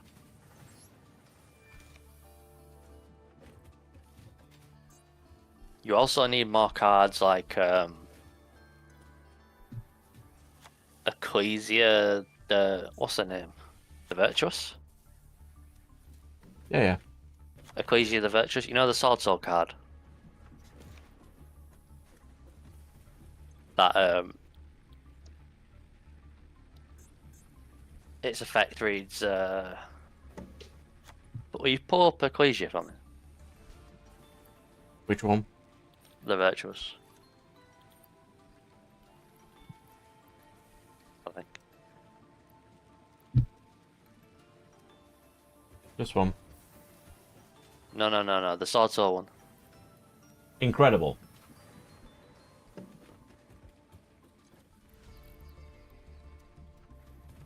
Incredible Ecclesia, yeah?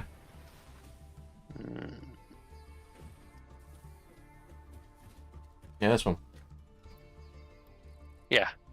Yeah, like you need more cards like this. Where if you're going second, your card has a bonus effect. But if you're going first, it doesn't have a bonus effect. Because you don't need it, you're going first.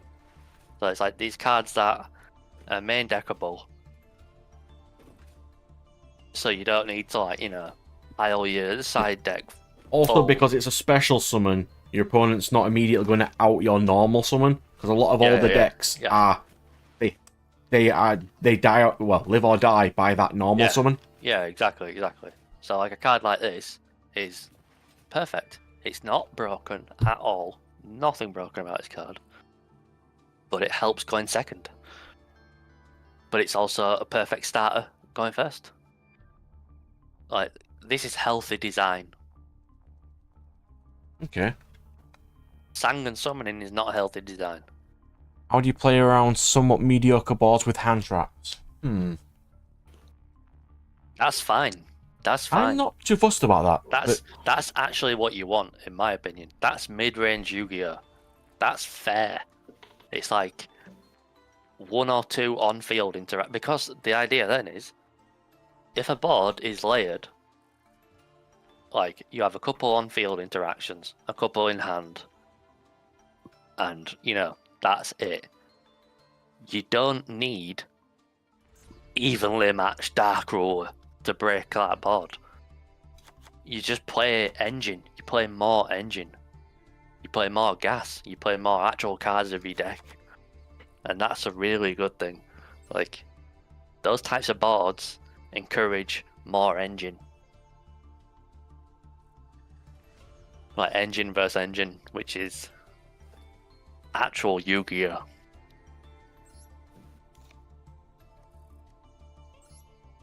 Well, it's also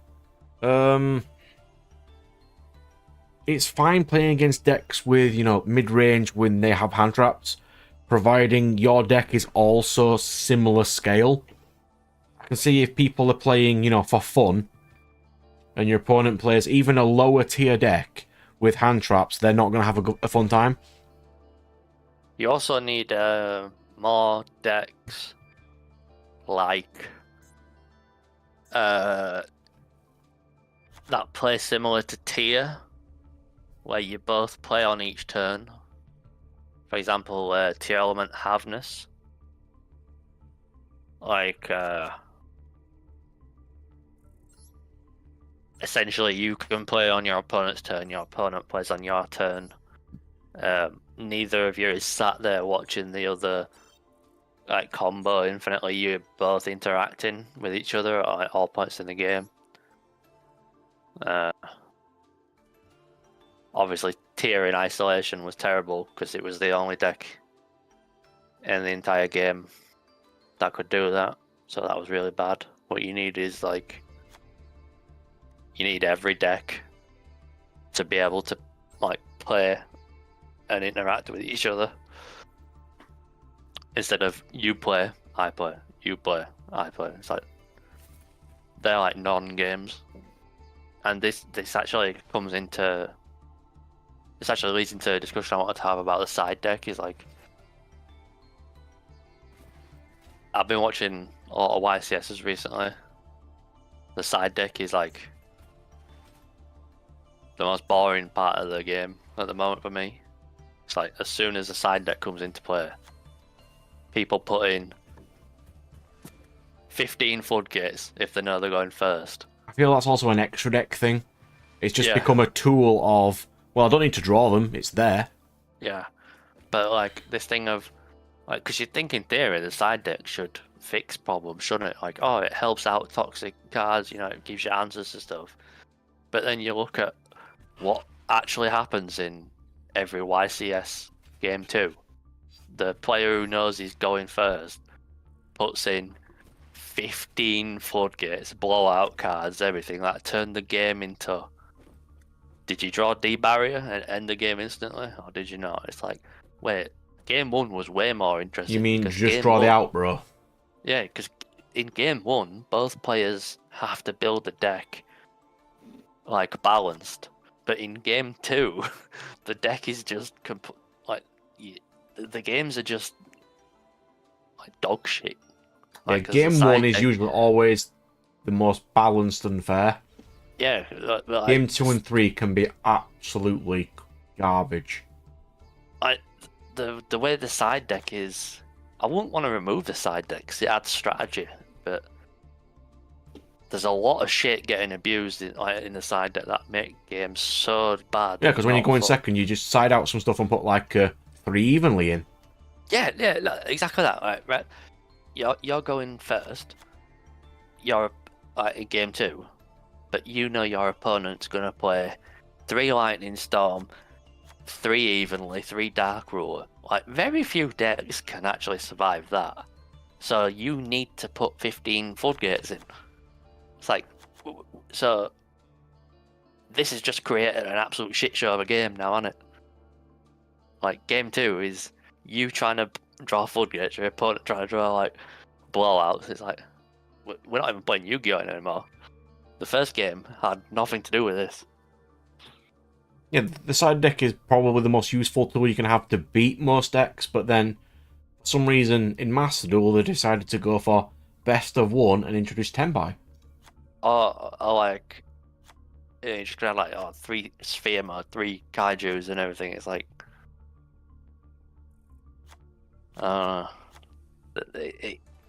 in a way, it actually takes the strategy out of the game. When I feel like the side deck should increase strategy. I don't know. Well, it's the Farther thing where he said before that the best games of Yu-Gi-Oh! Both players have to interact with each other, which is why floodgates and stuff like that and omni-negate boards are not healthy for the game. Totally agree. Yeah, that's why I was on about earlier, where end boards with like a bounce, a pop, and a negate are healthier than negate. You know, variance in interaction. Well, they have seemingly stopped making ridiculous negates recently. Yeah, but I agree with that, and I thought that was good until I saw Fiendsmith Desiree Omni Negate. Yeah, that was stupid. The rank 10, what's it called? The rank 10 Omni Negate, I can't remember the name Yeah, of I've it. seen the support they brought out yesterday. Yeah, but then you have Disgusting. the what's the rabbit card that has an Omni Negate? The can't rabbit remember that there's a new rabbit card that adds a generic Omni Negate. And then they also unbanned Protoss, which is a lingering flood effect, and Colossus, which is a floodgate effect. So it's like 1 step forward, 2 steps back. It's like, not good, not good.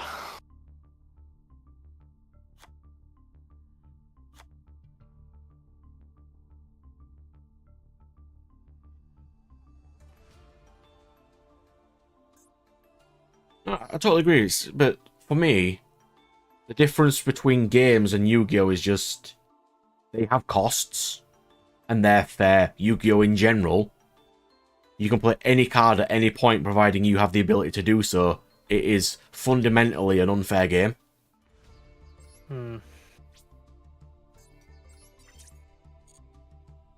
Like, do you know how broken Draw 2 would be in basically any game? Then Yu-Gi-Oh! Is just, yeah, we have to ban it because our game fundamentally can't balance a Draw 2 spell.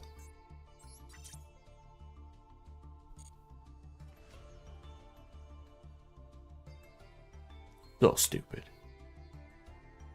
Like That's another thing. these That's another old thing. fans which are, Pot of Greed's not that powerful. I'm like, don't even go there. Don't even go there. Well, that's what I ran about before when I hated on consistency of decks. Like, every deck being hyper consistent now means that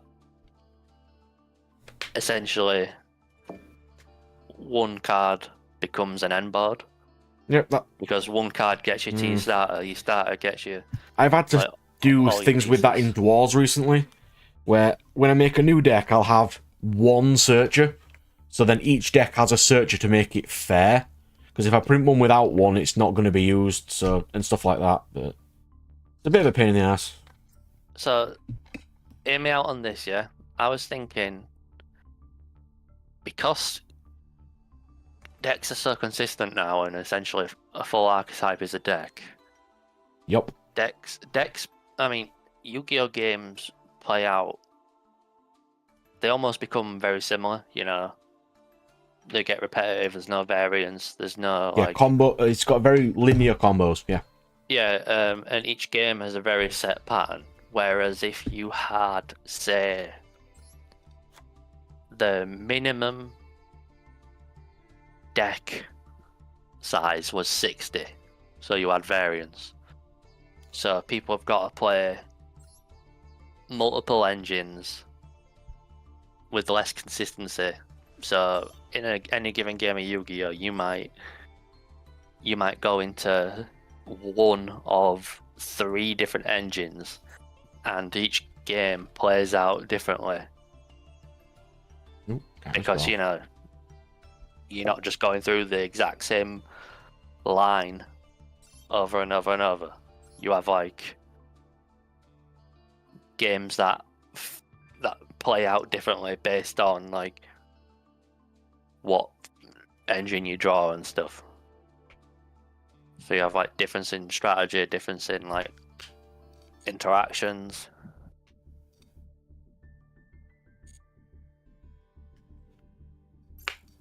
Whereas like now the Snake Eye line plays out the exact same as the U-Bell line. Yeah, and you know that it's not going to get banned because future support of it's a lore archetype. We can't ban it. Then they brought out that set from what they announced yesterday. They need to stop with that. I'm gonna. Anyway. I'm gonna get off. I'm gonna get off in like after this game. So In a bit now. Alright, I'll speak to you guys later. I'll be Ta-ta. tired as hell when I get in today, but it's gonna be fun. Yeah, I will. You I've can got lots sleep of on the cards to 2-hour drive. offload. Alright, bye. So Yeah, I'll show you something disgusting. yeah, Brad, you can sleep on the 2-hour drive though.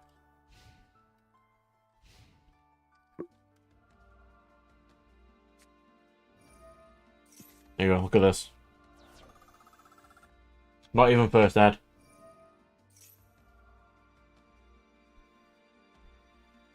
You don't even need to play this in New Mermail. It should not be 60 to 70 quid each. It's disgusting.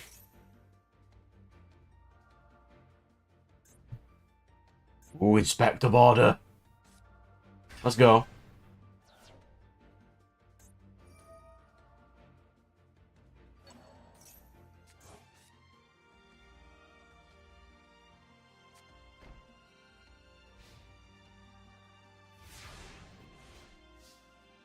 Yeah. They need to stop making decks perfectly consistent as well. Yeah, they've kind of addressed it a bit, like the nerfed Pot of Prosperity to 1, which I think is a good thing. Unless they make a rule that states these certain decks can't play these certain cards. It's like Yeah, the people who exactly. are like, which is, but Max C helps lower tier decks. I'm like, yep.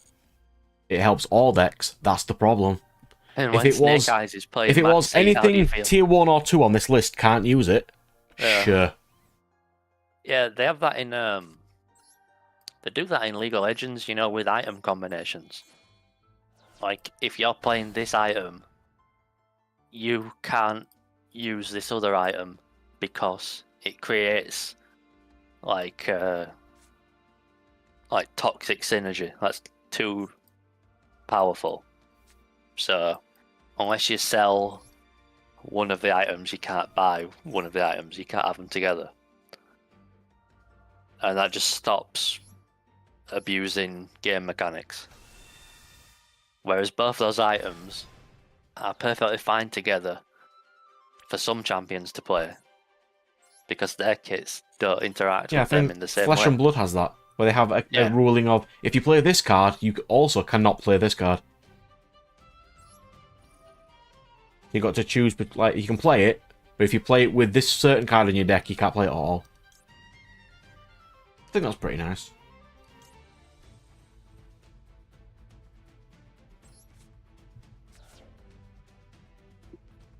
Crap, someone's outbid me. Hang on. What did you bid on that mermail thing? No, I'm selling 2 tomorrow. I've got 3. Oh, you should be happy.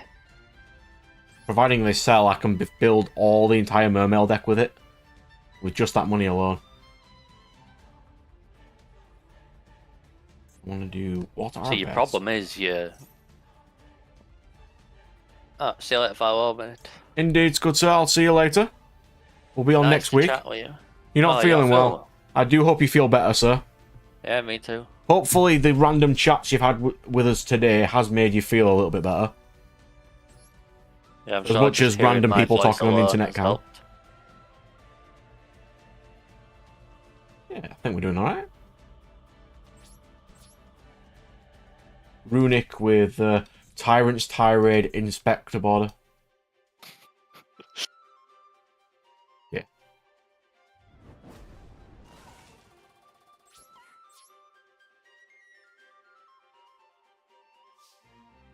And we want our best to come my Kaiju back so I can use it next turn on whatever dumbass card he plays. Yeah, this is actually a good deck into this, isn't it? Because you can use your spells as outs to their floodgates. Yeah, it doesn't do well against Tempai though. Well, I want you to watch the video I sent you earlier with the Ken and Gen variant. Okay, he's playing Time Terror Morganite as well. Interesting. I'll watch it going to locals tomorrow. Oh, and he's got the rock.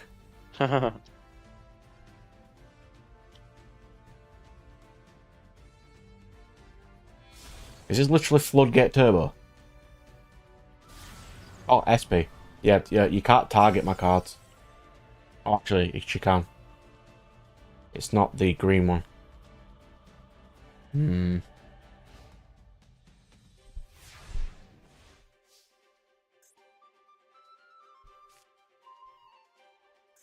Could use Reflection Rondo, that'd be nice. Don't forget, they can chain SP as soon as you activate a card. That might turn off your equip. Can you chain it to just any card though? Yeah, so you bet unless you've got like a follow-up play, your best option might be to just swing into SP because they can't respond to that. So you might have to just wait a turn to see if you draw out. Reflection Rondo would steal him though. Yeah, but it'll chain and banish both until end phase. It doesn't have an on summon banish, he didn't use it though. Yeah, I don't know why I didn't, but it does have an on-summon banish. Oh crap, he can't. Tyrant's Tirade negates the effects of SP. Right, why? Effect monsters on the field can't use their effects, right? Oh yeah, true. It's mine now.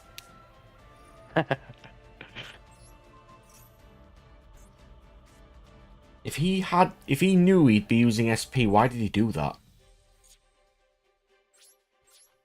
Oh crap! I should have swapped Harry out for the green one so it would protect my Mechanco cards.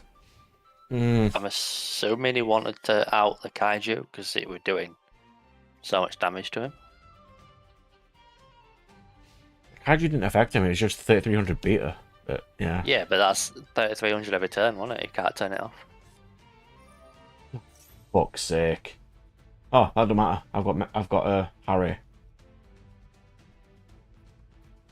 Monster's 1500 or more can't attack. She's on 0. It's fine. I want to see 31 turns from now.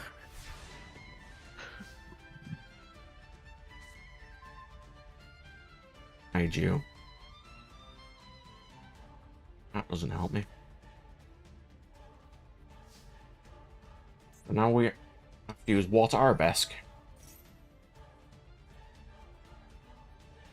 For green. And she protects Mechanco cards.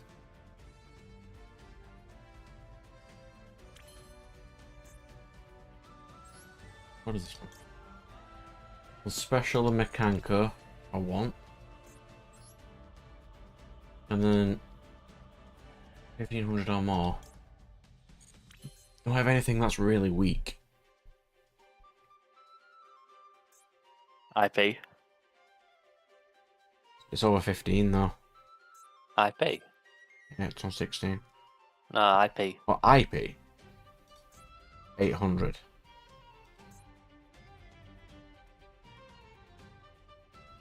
Oh.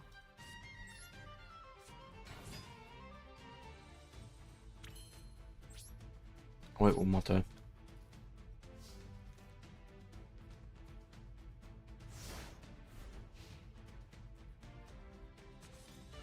We should be okay. Yeah, so I've got Ghost Trick to play at locals tomorrow against Full Power Flu. With the new Morganite. Well, I've only got one spare to give her, so... And then I've got most of the Ghost Trick, the Mimigul core already. I traded it off someone last week, so I might... Oh, I Might saw use an that. interesting tech card you might like in Punk. It were Upstart Goblin. Oh, yeah. Because they give you the extra life. It give your opponent more life. And they give you the extra draws. Yeah, but you need like lower life than your opponent, don't you? Okay. To like activate effects. Oops, stack. Let me write that down. My little sheet thing. Thought that was like an interesting. Oh, yeah. You know that game I was talking about before that I used to play at yours and you couldn't remember what it was? Which is this? There was a game that I used to play at yours and we couldn't remember what it was. I remembered it. What? Donald Duck PK. I have no memory of this whatsoever. You definitely had that game, it's fine. Because you had like a little bird-like thing you put in vents and you could go left, right for puzzles and stuff. Alright. I vaguely remember that that's a thing. See, I would have thought you'd have had the game because you had like I didn't get any Disney-related stuff back then. you had a lot of games though. I did. A lot of them I'm trying to get back, like Deathdrager, you know, the fighting PS1 fighting game. Yeah, the graphics on that was so shit. It's 110 quid, by the way. Why? Just why? 110 quid. I mean, I've got one, so it's fine. I got it at disc only for 40 quid.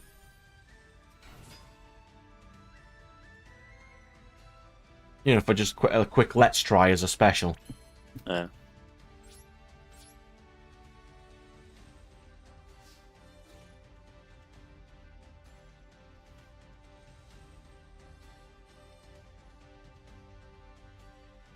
I've got Future Cop LAPD to play as well.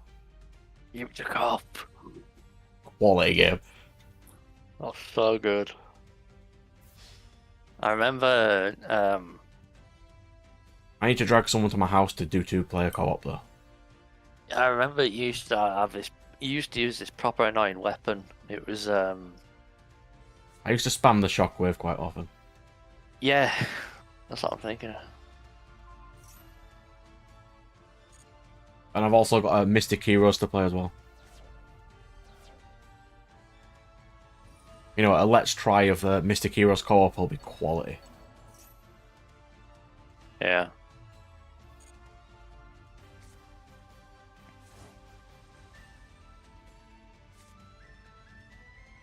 I just need to drag someone to my house to actually mess about with that. If he summons any monster, you kaiju it and then attack it, and he dies. Well, he's on a so- clock because Fortune Tune can't be targeted.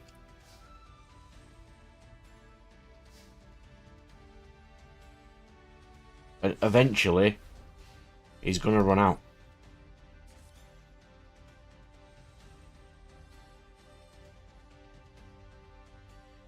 I mean, the only other extra deck stuff I have is...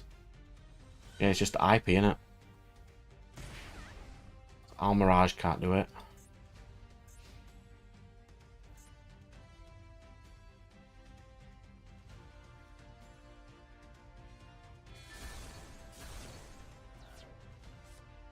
As if. That's perfectly acceptable. Is it? Why?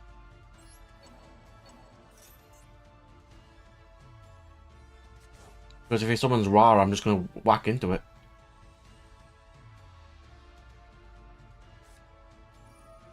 Hard trader. Do you have lava golem? Yeah. This is gonna be funny.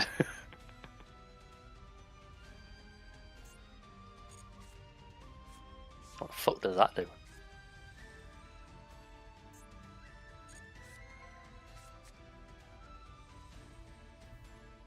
What on earth?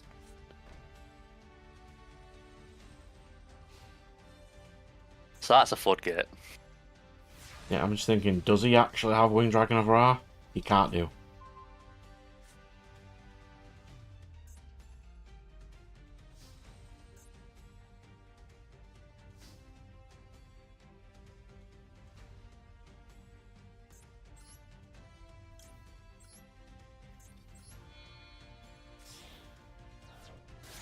Doesn't matter, he's not getting Ra regardless.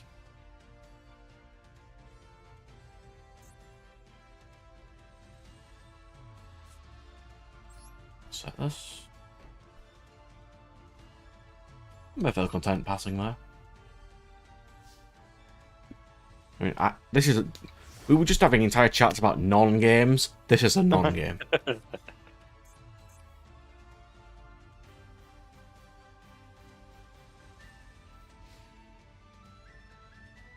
So Tirade is basically just to negate hand traps, basically. Like, even Andy, what, you have Inspector Board at Andy Watto, they don't work under Tirade. Oh. I see. I see. What? Tirade would negate Iwato going back to the to the hand. Yeah, that's But what the I was on about earlier. floodgate Do would remain. you remember what I was on about? Yeah. Where I said there's a card runic plays to keep Iwata on the field. I didn't think it was that one, though. I mean, he's going to have to try and kill me fast, because he will deck out before me, probably. Yeah, you know what you could do? Stop playing cards. You can't activate runics if you don't play any monsters or spells. Like, if you literally just I stop, need to get Almirage off the field, though. yeah, just stop giving him targets.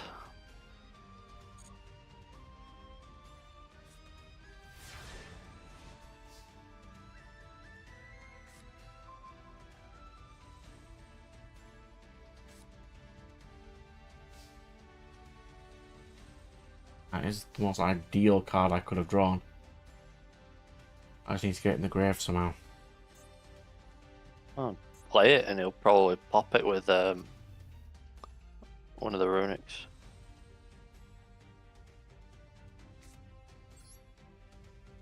Yeah, but if he does pop it, it's going to cost me 3 cards from my deck.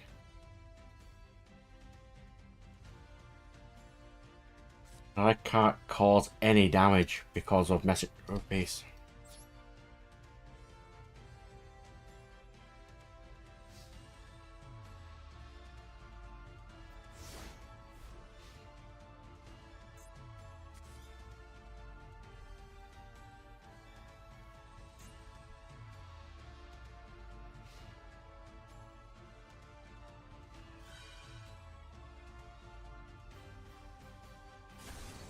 Oh, he's actually going for a play. He destroyed Messenger of Peace.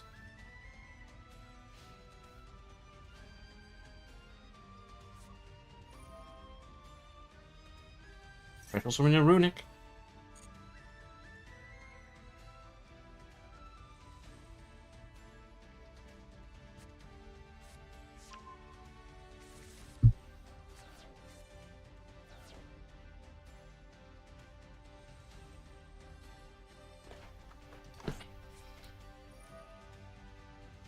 If he doesn't win this turn, I'm going to ruin his day.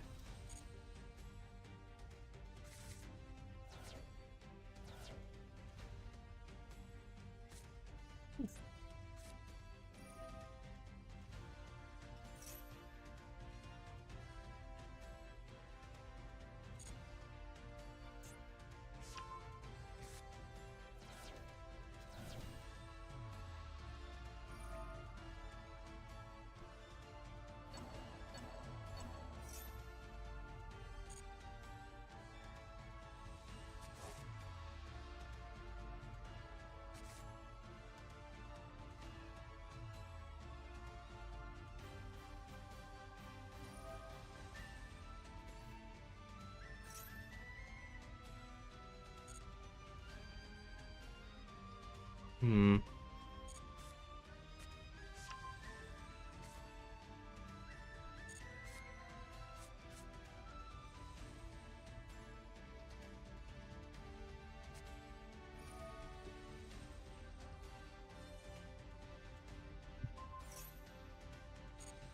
If I didn't summon Almirage...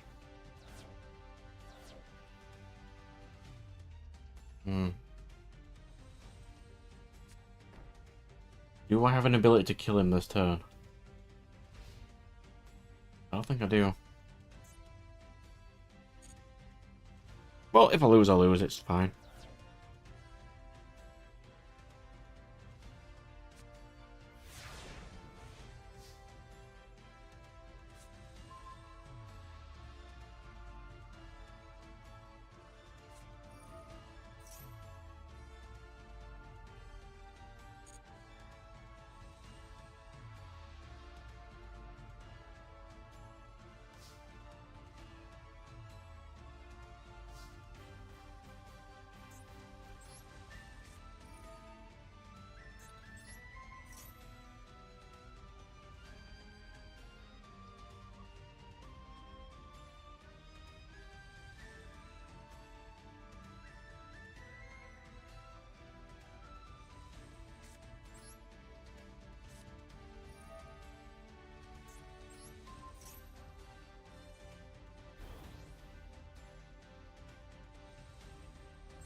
And he plays Synchro Zone, really?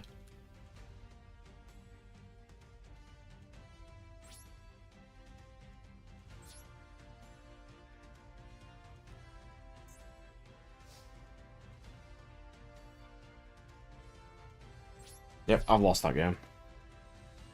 Unlucky. Yep. You run into someone with a massive dick. Honestly, I was quite surprised with these magnifying glasses I have on. I still can't fucking see it. Can't be that massive.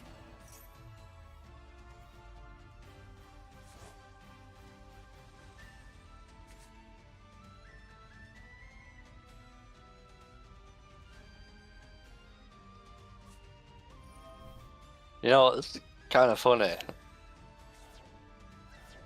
Even though he's playing a stun deck, I feel like he's still like his deck's still wrong. I'm gonna look at his deck list because this is fucking Like- garbage. I feel like he hadn't even built a stun deck well.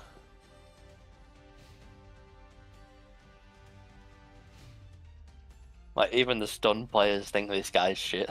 He literally won because the average attack of my monsters is 0, and I had nothing big enough to hit him with. If I'd have put a Shoka pillar in here like I was supposed to, because it's a UR and I don't want to put it in, would have been fine. I believe it's 1,000 is a Shoka pillar.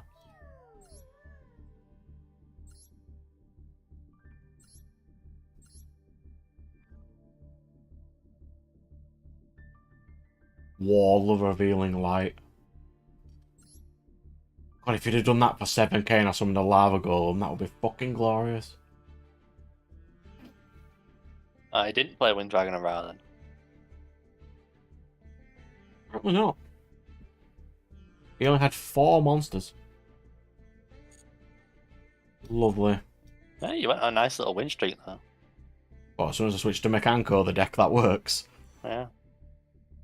So, Aroma did work, but it was just the Riker bits, not the Aroma bits. Yeah, we didn't get the Galaxy Eyes with Photon Kariba. I added 2. Very Photon, I added 2. Because it's it can add itself back to you know, it can add itself back to your hand. Recycles. And you can pitch it with Galaxy 100. Yeah.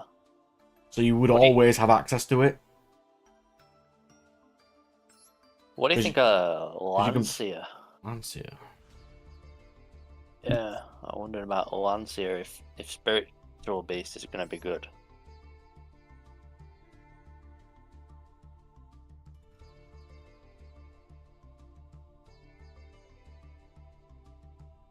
This would probably affect Lab too. They do quite a bit of banishing. Like, so I was thinking, Ritual Beast banishes for the banish to summon their engine, they banish to summon Colossus, and they banish to summon Protoss. And their main card, Canahawk, just banishes in general. Yeah, so if you Lancia, I feel like you turn off all their deck. Yeah, it would do, yeah. But I haven't seen Ritual Beast yet. I've seen Tempai. Not I a fan have of that. Ritual Beast in real life, I'm just missing Elders. I'll need to buy some. That's a deck that takes effort and learning, though. Yeah, I think it'd be fun though. Hmm. Ritual Beast Tamer Elder. Well, they've gone down. They're still more expensive than they have any rights to be. How much? Let me get the cheapest one. Oh, the Japanese versions. I imagine there's reprints. 10 each. It's never been reprinted, it's only the secret rare. What? Yeah. What, a card that came out in like 2015? Yep. How fucking 10 dumb is each. that? That's Well, dumb. I say 10 each. There's only one of the £10 on eBay. And then and there's some German ones at 11 quid. And then I can get a couple for 12. And it is a 3 of. You need to play 3 Elder. Do you filter by sellers in your what do you call it? Trade custom? You are? Do you filter by sellers in your trade custom? Sometimes. Because like whenever I'm ordering cards, pretty much all of them are from Europe, so all of them are outside our trade customs. Well, So majority I of mine felt I it. order from like unicorn cards because you get offers if you order multiple of them. Ah, okay. You know, like 5% off, so you might as well order all of them from them. And they've never done me wrong, so. Right then. I'm going to have to get off, good sir. Have a fun drive. I'll try.